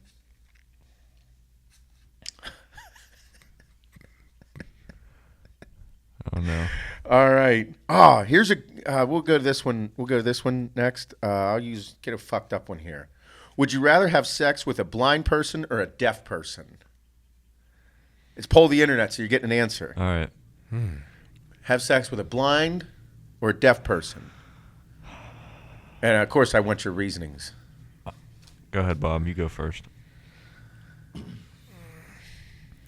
Probably blind. Blind? Yeah. All right. What's the reason? Just then she can still hear what's going on. I can still tell her what to do. Here. Yeah, I'm still gonna tell you what to do, you bitch. Here's my deck. Here, feel it. Whack, whack in the face. Right here. Okay. Oh my God, is that funny? Dude, I was gonna say the same thing for the same reason. Yeah, I mean. Yeah. Yeah, sex with a blind person. It would be fun. It'd be a sneak attack. I mean, I'm no supermodel, so like. Oh yeah. You know. Yeah, you're doing better though. I'm getting there. Lost a lot of weight, yeah, dude. A little over 10 pounds. Yeah. Nice. 2 weeks. Yeah. Yeah. Keto. I don't hate it as much anymore. No, I don't. You're doing well. I figured it out, and still have the things that like really satisfy me. Yeah, but that's what cheat meals are for. Rewarding. Mm-hmm. That is this Saturday, by the way. I'm really excited. What are you having? Don't know yet? I'm in between. Because like I've been eating so much red meat, like I wanted just like a big burger and fries. Yeah. But like I've been eating burger every day. I kind of just want to do it, eat a whole fucking pizza. Oh yeah, there you go. And get right back into it. That's what I want to do. It's not bad. If Iani's Pizza is open Saturday night, that's where I'll be eating. Yeah, they are. They're hurting. They put up signs that are open for lunch and all that. Cool. Yeah, that's where I'll be going. Iani's is good pizza. Fuck yeah, it's thin, crispy. It's fancy pizza. It is fancy pizza. That's fancy pizza. It's good pizza. I love their pizza. Also, I took the move that you do. I order a medium because it's cut like a regular pie. Yeah. I don't like the square pieces. I don't like that large square piece weird shit. I don't mind square pizza if it's a square pizza. Yeah. But it's a round pizza cut in squares. Nope, don't like it. That's weird. That is weird. I don't like whoever thought that up. No, that's apparently a big style in some areas, though. Ohio, it's huge. Really? Yes, very big. Yep. I'm going to have sex. I'll have sex with. How do we get it on food? I don't know. You said cheat meal. Oh, yeah. I said I wasn't a supermodel. And oh, yeah. You're looking good. I just didn't know how we went from sex to pizza. But they kind of go together. They're I tell you great. What, I would love to fucking lay the law down and just eat a pizza in bed with you, babe. Sounds like a fucking plan to me. Get the ice cream, too. That is like the best fucking Saturday night. You can't beat that type of shit. No. I would love to burn one, order the pie, have some wild great sex.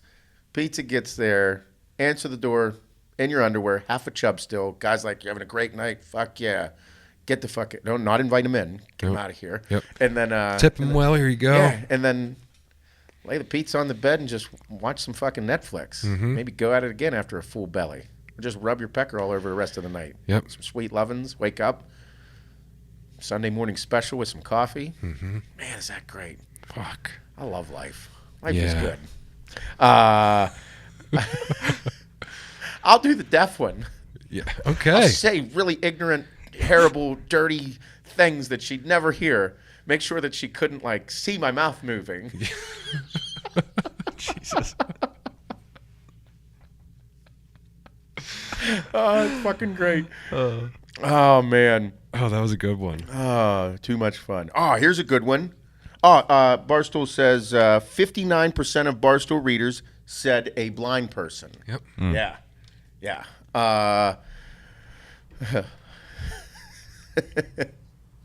This is another sexual one, but I just threw it in here, saw it. Would you have sex with a girl with no arms? Yes. Yeah. Yeah. Yep.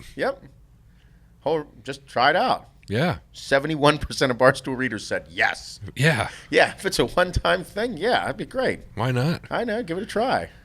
Everyone needs loving. Right? Yeah. Yeah, everybody needs good loving. Even them 7-foot-tall bitches. Yeah. I was thinking about that again, re-listening to it. I was like, man, 7-foot-tall women are big women. Shaquille O'Neal, I couldn't imagine having sex with him. Oh, me either. Here you go. Oh, this is great. All right.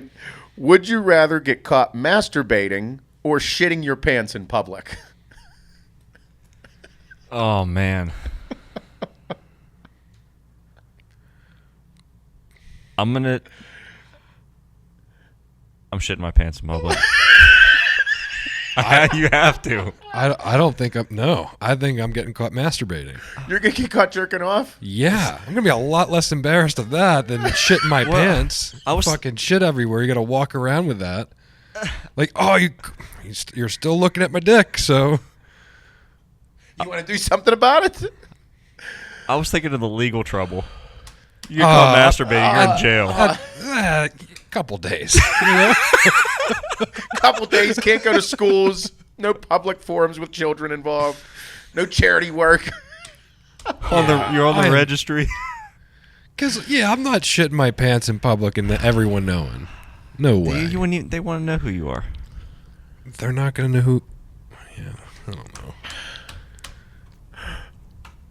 I don't know. I feel like that's so much easier. Like, it's just the initial, like, getting caught. Like, you were jerking off. Quick, put it away. Oh, it's done. You shit your pants like you're still standing there shitted your pants after the embarrassment already occurred.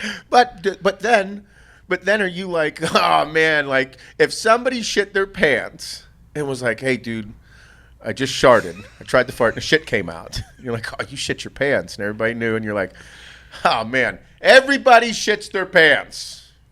You're thinking of squeaking one out. Maybe you had explosive diarrhea, couldn't control yourself. Man, remember that time Seth shit his pants?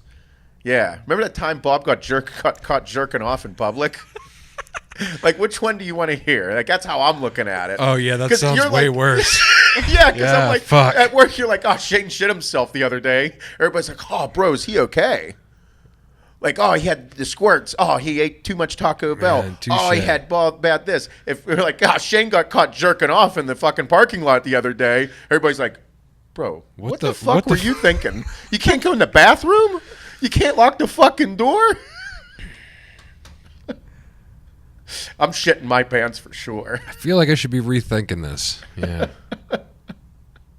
Everybody, if you shit yourself, everybody be like, bro, you cool. What'd you do? Did you eat something? Yeah. What fucked you up? Because, bro, who shits themselves or like jerking off in public, that's a little much. Yeah, you're right. Yeah. I'm going to backpedal on that one. Oh, man. Oh, this is another good one. I don't know why sex and shit has just hit all-time highs here on this show. All right. 75% of Barstool readers said they'd shit themselves. Yeah, okay. I'm 25%. They weren't thinking too far. No. They didn't get good advice. Poll the internet. Another one here. Would you rather leave a date with a really hot chick for 10 minutes to take a shit, or hold it in and hope for the best? Oh, man. Sex and shit at an all-time high here. Killing it. Like, leave a date, like... You got to leave the date. You got to walk away from the table or the shit. bar to take a 10-minute shit. Or you're holding it in and riding it out and seeing how far and seeing what happens for the rest of the night. Oh, man. But Shane was in the dating game here, so he's got a girl. So I want this one. Let's go. I feel like you have to leave the table and take the shit. Because if you don't, then you're gonna have to leave for 10 minutes later anyway, maybe longer. But then if you leave at a restaurant, you can bring a drink back at least. Oh. Shane had the shit on a date before. I gotta take this. I gotta take it. I gotta go. My mom. Gotta take it. It's my mom. Yeah. Gotta take this phone call. It's my mom. Yeah. Play it off. All right. So you got to. Yeah. Because, like, what if you go back to her house? She comes back to your house, and then you got to use the bathroom in the house. Then you're fucked. No way. Nope. Not using. You're at least at the restaurant. Yeah, shitting at the house is a no-go. No. Would you like to know what Barstool readers chose? Yeah. 57% chose B. Hold it in and hope for the best. Oh, man. No. They're going to have some problems. Bro, you can't relax then in the bedroom. Get down. Yeah, I'd have a hard time, like, fucking getting one on and fucking going in. Yeah, I'd be too scared. Yeah, I'd be farting during sex again, and that'd be all bad and weird. Man, that's tough. All right. I don't want to go back there. Nope. All right, and we'll end my questions with it and move on here. If you could pick any sidekick from any entertainment, whether it's TV, movies, comic books, anything, if you could pick any sidekick, who would be your sidekick? That's a hard one.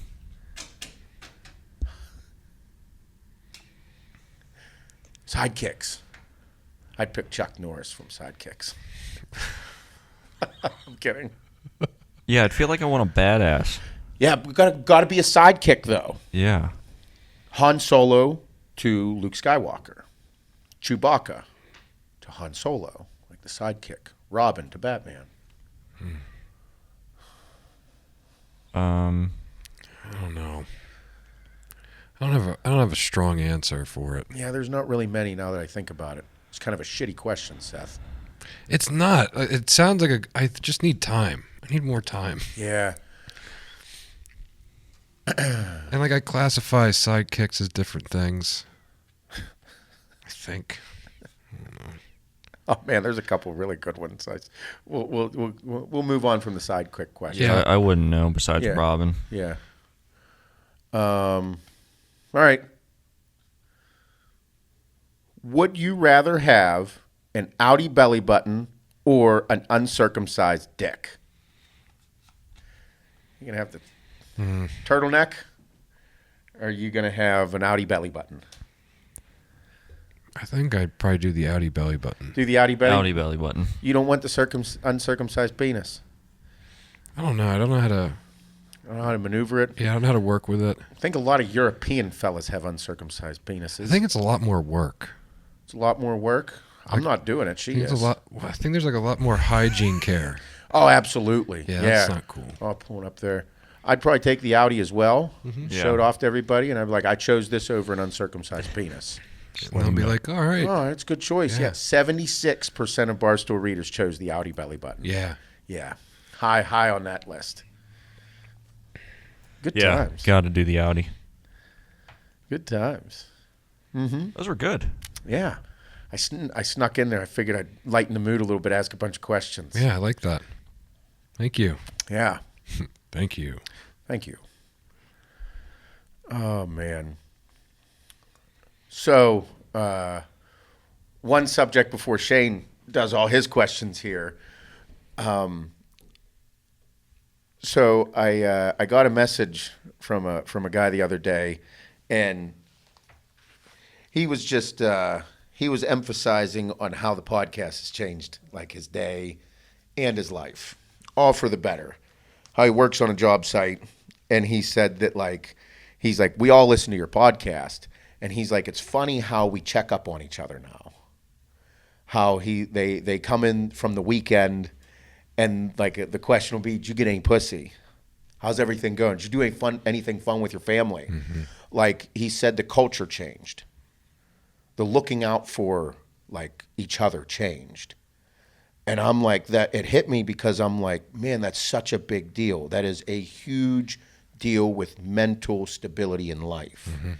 And the guy, just how he said it, and I'm like, holy fuck. It's a huge deal because that is it. Like after the weekend, you're on the job site, you're back to work, spent the weekend with your family, fucking hammered out the old lady on a Friday, a Saturday, or a Sunday, might have been anything. Whatever it was, somebody else is excited to hear your story. Yeah. And it's not like they're going to say anything degrading or ignorant about it. They're going to be excited to hear your dick story. Mm-hmm. About how you had your wife's tits flying everywhere, or you almost got caught by the kids, or like you got a blowy in front of the fireplace, or whatever it may have been. This guy's like, it changed the culture of our job site. Mm-hmm. And it hit me because I'm like, that is huge in just life and looking forward to going to work, the place where you're about to bust your ass, and your buddies or your coworkers. Maybe you might only see them at work. You might not even hang out with them outside of work, but they're your work buddies, and he's so excited to hear Dick's story. Mm-hmm. And that is the greatest that you could do for the morale of your people. Yeah. Check up on them. Like, make sure everybody's good. You know, did you gain pussy this weekend? And seeing somebody that's down or having a hard, or just not themselves on a Monday, Tuesday, Wednesday, Thursday, Friday. If you see somebody that's down, you know, even though you ask them if they got any pussy, you know, and us being, you know, alpha male, hard motherfuckers, or however you want to look at it, and you see somebody, bro, also take the time to make sure they're cool. Mm-hmm. You never know what goes on behind closed doors either. Like, there might be some hard shit. Somebody might be going through something. Them and their significant other might have got into like a relatively significant fight about, you know, the family or about money or about anything. Like, you don't just be a great influencer with all the positivity. If somebody's going through some negative shit, check up on them. Don't call them a pussy. It's okay. We all go through hard times. And whenever you go through those hard times, I think it's important to also make sure everybody's good. And especially, like, again, like times like this, bro, whenever things start getting tighter or work schedules start changing, getting locked in the house, the kids are in the house all the time, your wife's starting to get frustrated, you're starting to get cabin fever, bro, check up on a motherfucker. Make sure everybody's good. And, you know, if you ask if someone's good, that means that you're asking them to open up to you. Mm-hmm. Don't take over the conversation. Right. Let them talk. You know, give them some sound advice. Be calm. Don't freak out.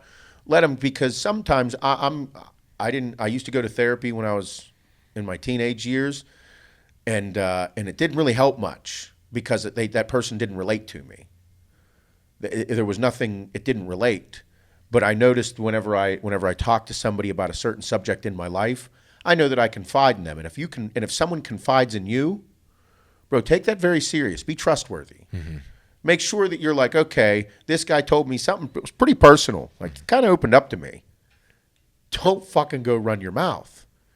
Keep that shit and make sure you understand that he confided in you or she confided in you to hold something and not tell other people because it's might have been something very personal, mm-hmm. something that they couldn't tell their own family because they know if they told their sister would tell their other brother and sister and their mom and their grandma, and then the whole fucking family knows that you're having a problem. Now everybody's up your ass. So some people aren't able to talk to their family. They just need somewhat of a stranger to just let it out. Yeah. So like all that good shit that guy said, how it changed the culture, do that. Mm-hmm. Be that wherever you go, but also make sure that you're a good motherfucker. Yeah. You know, watch out for people because if you're down, I know whenever I'm in a rough spot and you or somebody's like, you cool? I'm like, yeah, I'm cool. You sure? Not really. Yeah, or we just talk about it and open up. Those are important things in life. Absolutely. Don't and you know, don't get too wrapped up or think that you're too big to not have those feelings. Mm-hmm. because I know me personally, like I'm a very emotional person. Yeah. Like I just am. I live with myself on my sleeve. Mm-hmm. Like all my emotions. Like people hear us on here, or talk about vulnerable subjects, talk about me farting during sex, talk about whenever I get fired up and say things that are over the top or anything. It's just I let everything out, and that's how I live my life. And some people don't do that. Mm-hmm. And when you internalize a lot of things, you start fucking with your head a little bit. Yep.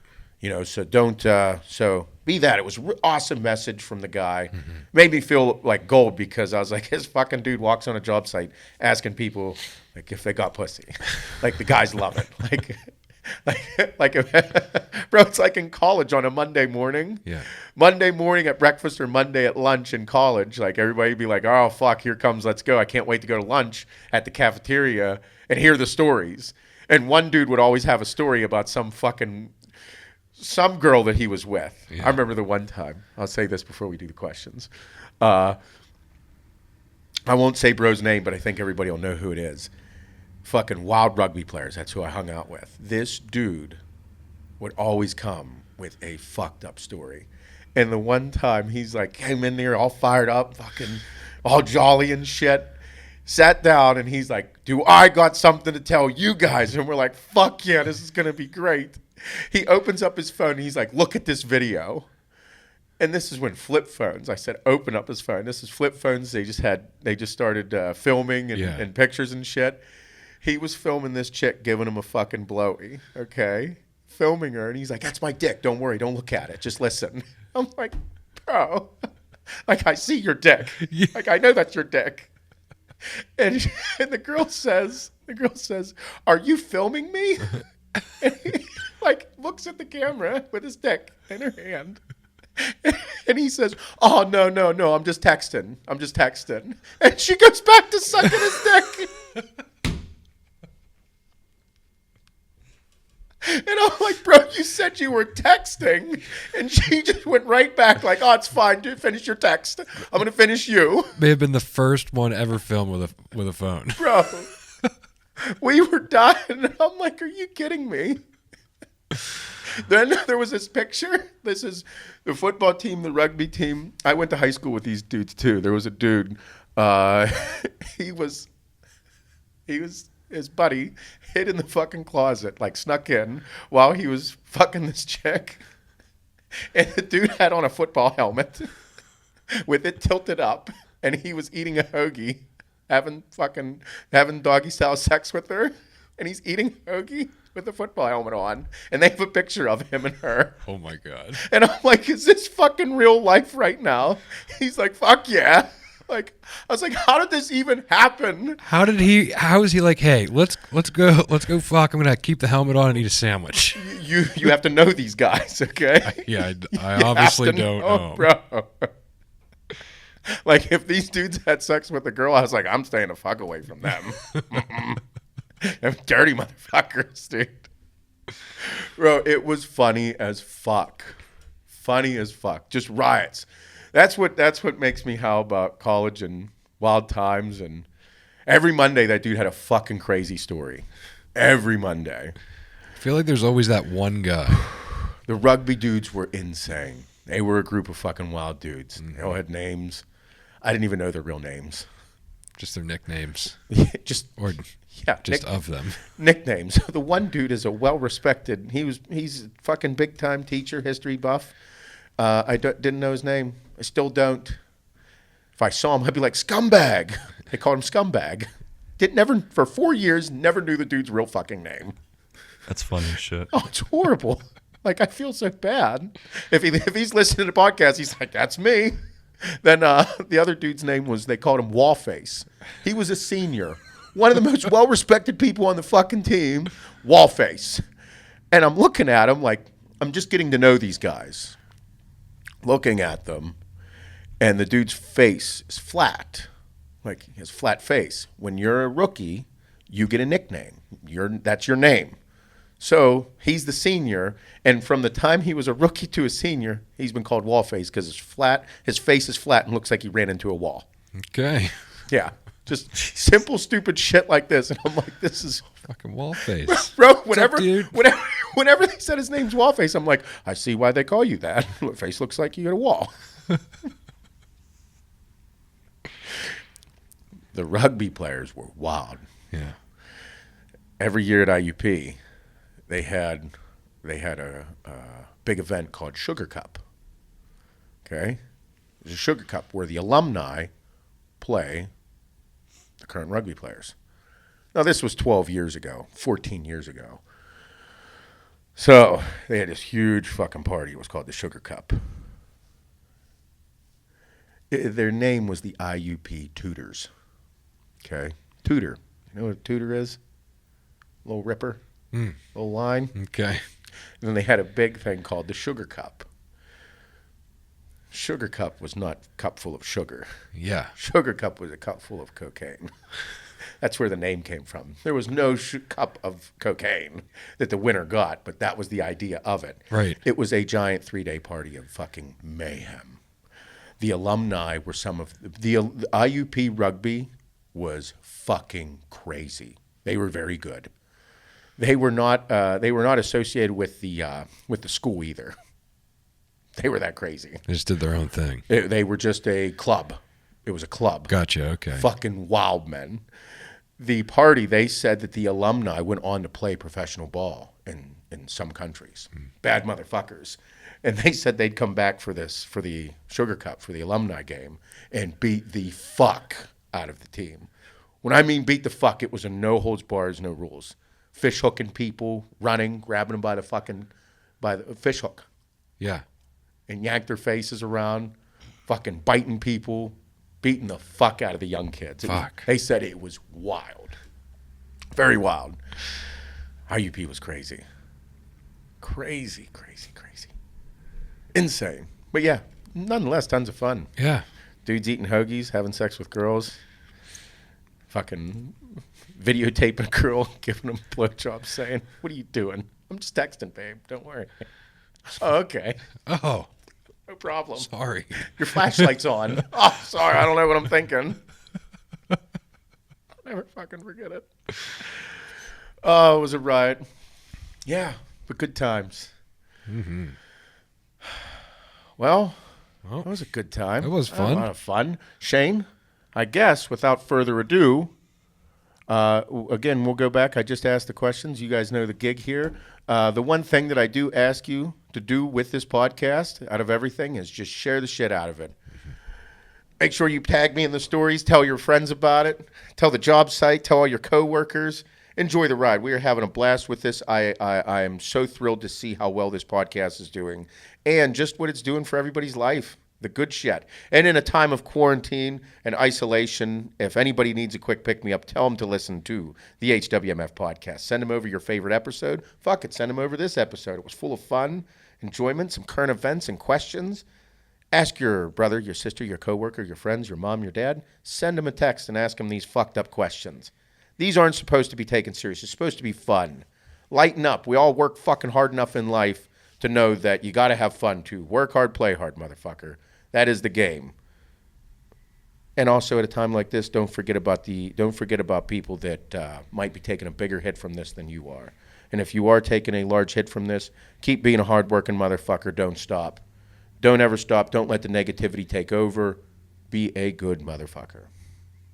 All right, everybody. Shane, let's hear yours. I'm ready for the questions. All right. Answer the internet. If you were a general in the Civil War and you could get a T-Rex or a modern war tank to fight on your side, what would you pick?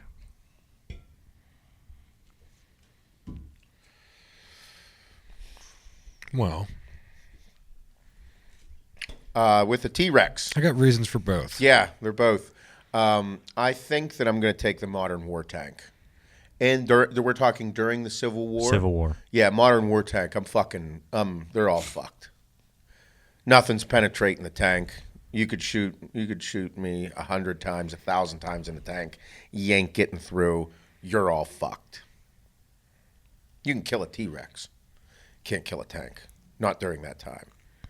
I mean, you'd be able to. There'd be some explosives, but not enough to fuck it up. Cannon might be able to take it out, but a Cannon could take out a T-Rex. Yeah, I'm fucking you up. I'm taking the modern tank. You're done. Probably doing the T-Rex. You're doing the T-Rex? Mm-hmm. It would just be way cooler. Take people out with the T-Rex. You're right. It'd be way cooler.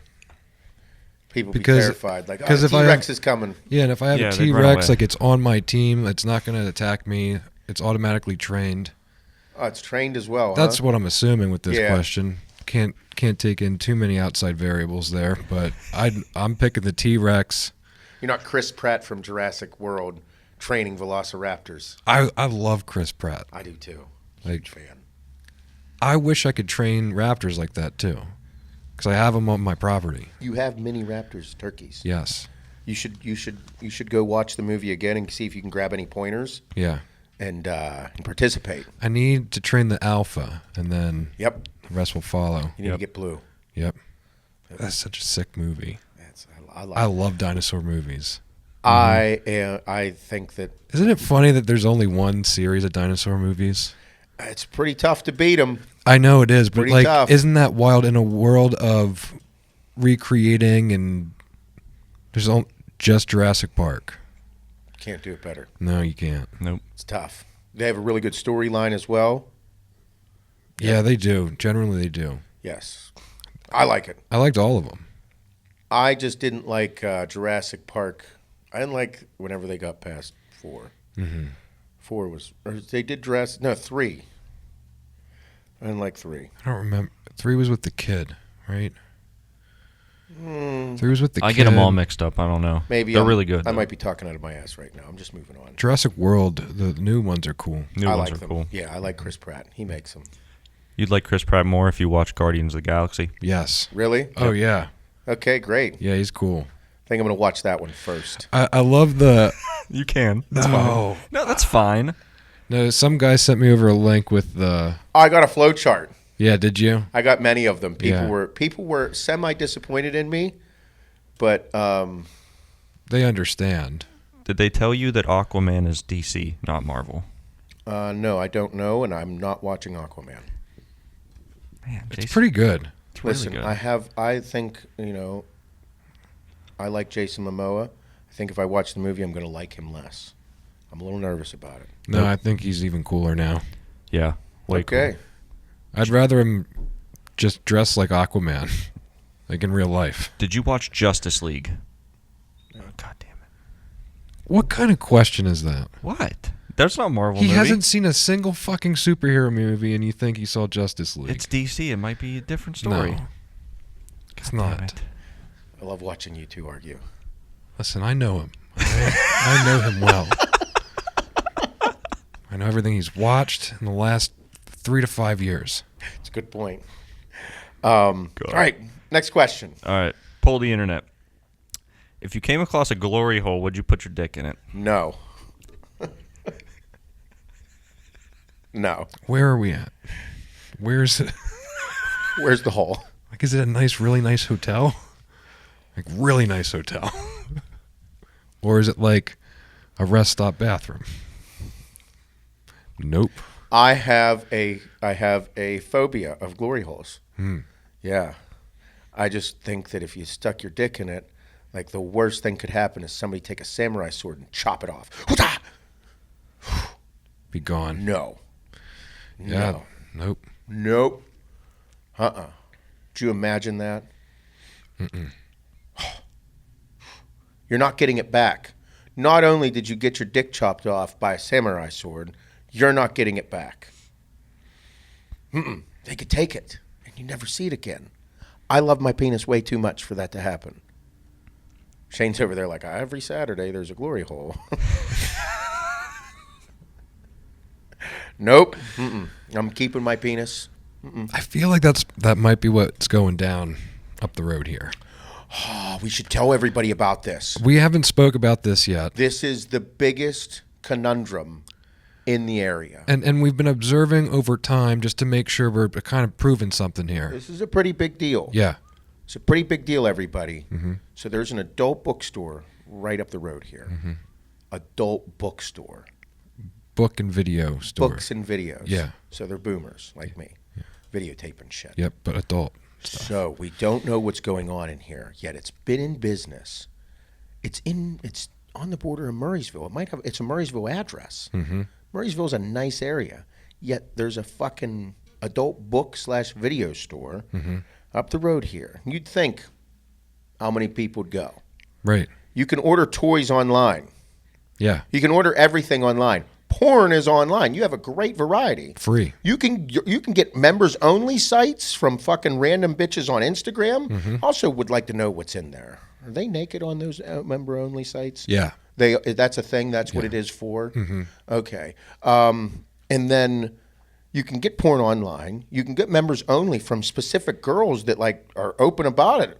Apparently, buy everything, but yet that place on certain days is fucking hopping. Between 7 and 12, 14 vehicles? Yes. On certain days at certain times? Yeah, like between like 11:30 and 2:30, 3 o'clock. There's different sessions. Yeah. And like we've driven by there to go to lunch up the road. There's been 12 to 14 fucking cars in that parking lot. And I don't think a lot of people notice because they're not looking for it. The majority of these cars park around the back corner. So unless you go by and then look back, you don't see that there's triple the amount of cars as what's on the front. Bro, what are they doing in there? I want to know what's going on in there. I'm going to stop one day. Like, it's not like Blockbuster Video. No. Hey, guys, just coming in. Coming in every day. That's not the place to walk in and be like, I'm here for the gangbang. No. They might be like, it's in the back. Yeah. Oh, fuck. You got a half hour. I don't know what it is. It's either sex or drugs. That's all it could be. Yeah. It's the only thing dragging in that. I mean, it's right. There is no other business on that road during that time of day that has like 14 cars there. What? I mean, I can't see it being a peep show. I mean, would it be a peep show? I'd think that, like, are you really interrupting your day for a peep show of a girl that, like, you can go right down to Beehive down the road, and it's kind of, like, Beehive's rough. Yeah. That's a weird one. But, like, you can go anywhere for this. You can go down Pittsburgh, Down there in Pittsburgh. Oh, my. And see the cheerleaders. What is the other gentleman's club? Cheerleaders and Blush, other titty bars. So I don't think it's peep show. I don't know, man. I would say we might have to stop in. I mean, if you and I went together, it might be like a gay meetup. It could be that. Mm-hmm. But I think there's got to be better options online than that. Mm-hmm. Meeting up there at that dirty fucking spot. I wonder how many women go in there. I don't know. Probably none. We don't even see people enter or leave. We haven't seen that occur. I did one day, and it was the exact looking person I assume went in there. Yeah. But there's, like we said, drugs or sex. I mean, you can get plenty of sex stuff online. It's got to be a drug thing. It's got to be. No way. They'd have shut that motherfucker down. I don't know. People don't go in those places if they don't want to go in those places. There's a 14 fucking car meetup for I guess a drug I'm not deal? going. Yeah, I guess I'm not going in there for drugs. No. Here, let me walk in with my book bag and leave with my book bag and not have anybody check. Like there's a fucking tractor trailer coming in and unloading 25 fucking pallets of kilos. I think we just need to stop in and figure it out.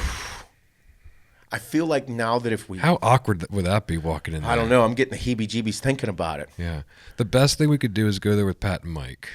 No, that'd be the worst thing. It'd be hilarious, though. We might get shot. Or raped. I don't know. Regardless, it's occurring. Yeah, it's a wild thing we've been observing since we moved out here. Yeah. I don't know what it is. We got to find out. Yeah. Should we do a stakeout? Wonder at a time like this in the economy, if they were forced to close down, no more than 10 people in any setting. They might be limiting the number of people now. I don't know. Maybe they might not be following protocol. Someone that's listening. They're not doing social distancing. Someone that's listening knows what occurs, though. We'll get hit up. I know it. For sure. Someone from the area knows what's going on there. Yep. A guy just reached out to me. He works right here on 66. Oh, yeah? Like right across from the Yellow Bridge. Brewery. Yeah, like right across the road. Nice. But at the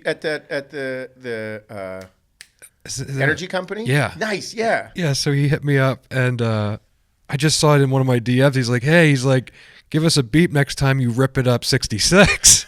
I was like, how'd you know that? He's like, well, I heard the Hellcat story on the podcast. But he's like, we're right across from Yellow Bridge. Right on 66. I'm like, no shit. I was like, we're right here in Delmont. He's like, no fucking way. Yeah. But figures, bunch of roughnecks. But that's what I mean. Someone knows what's going on. Yeah, someone knows what. If you know what's going on there, let us know. Yeah. Otherwise, we're gonna have to stop in, do some recon. We'll have to wear glasses with cameras in it and shit. Yeah. You got those, Shane? I'm not going anywhere near that place. You had a rough experience there. I never been there. Yeah. Okay. Okay. Why'd you just wink at me? What? Fucking love it. Sick bastards. We got to find out, though. I'm excited to tell everybody. Yeah. All right. Cool. Yeah. All right, Shane. 76% of people said no, by the way, to the glory hole. No glory hole. Yeah. Nope. I'm not getting my dick chopped off by samurai sword. No. Mm-mm. All right, last one. Pull the internet. Would you rather A, fuck a DTF6, or B, have a 50% chance with a 9? Wait. You talked way too fast here. You said things I don't understand. Oh, okay. Say this again. These are like millennial terms. Yes, I need to You learn don't know? them. Say it again. You talk too fast. Would Break you it down rather slowly for me. A, Talk to me like a small child. Would you rather fuck a down to fuck 6? Okay. DTF. Okay. DTF, Down to yep. fuck. Or B, have a 50% chance with a 9? What time of day is it? How much work have I put in? Is it a strong 50%? Yeah. So you're saying I got a chance? There's a strong way. There's a strong chance it's either going to happen or it's not. Equal. There's a strong equal chance that you are going to have sex just as much as there is you're not going to have sex with Yeah, hence the strong 50.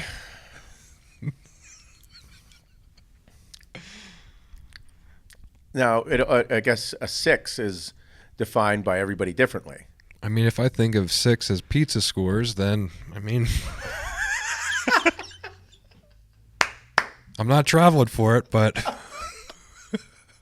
But it's there. But, so then you're going to travel, but you got to travel a couple hours to have a 50% chance of it being open. yeah. How far? Like, I'm not flying anywhere. Let's say you have to drive back home to get this pie, and there's a 50% chance it's open. You got to drive back to Reading. There's a 50% chance it's open. Or you can stay here. Man, if it's a guaranteed 9 pizza, Yeah, it's Yeah. guaranteed 9. It's a 9. Or you got pizza here that's definitely fucking at a 6. I mean, 6s and 7s are a dime a dozen. Exactly. That's what we're talking about here. All right. And now here's the thing. This is where it gets hairy. Is it a 6? Like, is it a 6 bar pizza?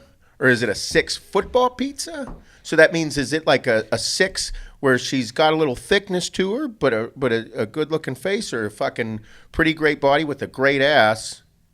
She's just having a rough time up top? What if it's a 6.9?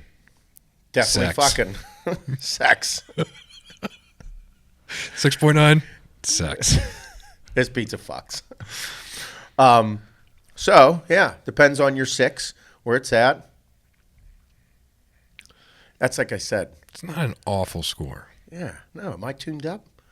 Am I into it? Am I having a good time? Is she funny? Yeah, she can be funny. Yeah. Goes a long way. Is it her looks are a 6 or is the sex a 6? What's the card say? It's probably, looks are a 6. Oh yeah, so she might definitely fuck.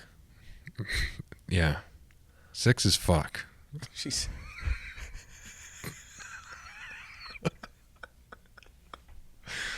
I mean, I don't consider myself to be some fucking great catch here. So, I mean, Hannah's only with me for my money.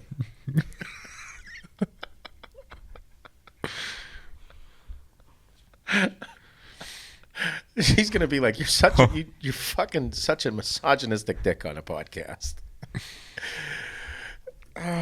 That's funny too, because when we were talking about that last night, we were going through everything. She's like, I had no clue who you even were when we met. She's like, somebody had to tell me you were a big deal. And I'm like, oh, like what? Like, what's he do? They're like, he's kind of a big deal on YouTube. Oh, like, does he have some followers? Or does he make videos? They're like, yeah. Yeah. She was like, when we were on our first date, she's like, so somebody told me like you do YouTube, and I'm like, yeah. She's like, and you have a lot of people on Instagram. Like, what do you do? I'm like, oh my God, like you don't even know that, you know nothing. This is great. Like, she's like, no, I just thought you were. Yes, I did, because I was like, thank God. She's like, and it boils down to, she's like, I just thought you were like a fucking hot jack dad. Kind of wanted to fuck you.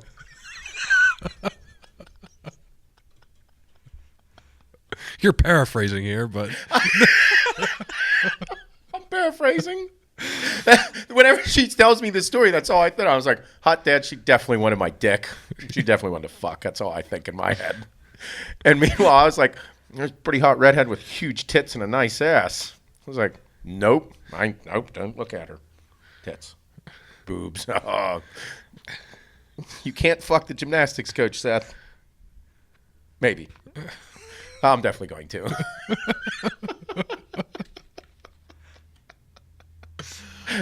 Like, going back and thinking about it, that's funny as fuck.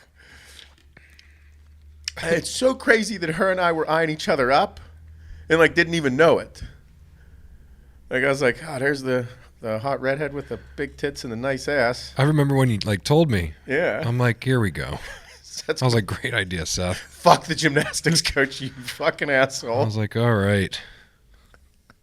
Great idea. And then meanwhile, she's like, I'm definitely fucking that dad. And I was even wearing dad shoes, and she still had sex with me. Yep. Yeah. When you got it, man.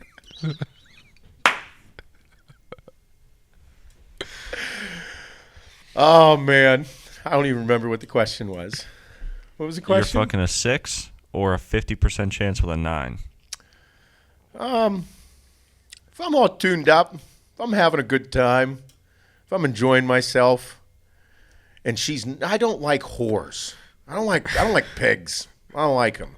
I don't do nothing. My hand's way better than a pig. I'm taking the 50% on the 9. You taking the 50% on the 9? Yeah, because I like my odds. Yeah, I mean, it's... What? There's a 100% chance that it might be open or it might not be open. Yeah, I mean, it all depends. For me, within way over analyzing this way too far, but with women, it's just like there's a huge thing. Like, you've been with girls that have been fucking stupid hot and they're just ugly on the inside, and it's a huge turnoff. And then you meet people that aren't perfect in the standards of societal beauty, and they turn out to be some of the fucking craziest great people in the world and rock your fucking world and can suck your dick through your asshole. So, there's just great things here. My God, what a visualization that was. Where do you come up with this shit? You get her pilot lid, she can suck start a leaf blower.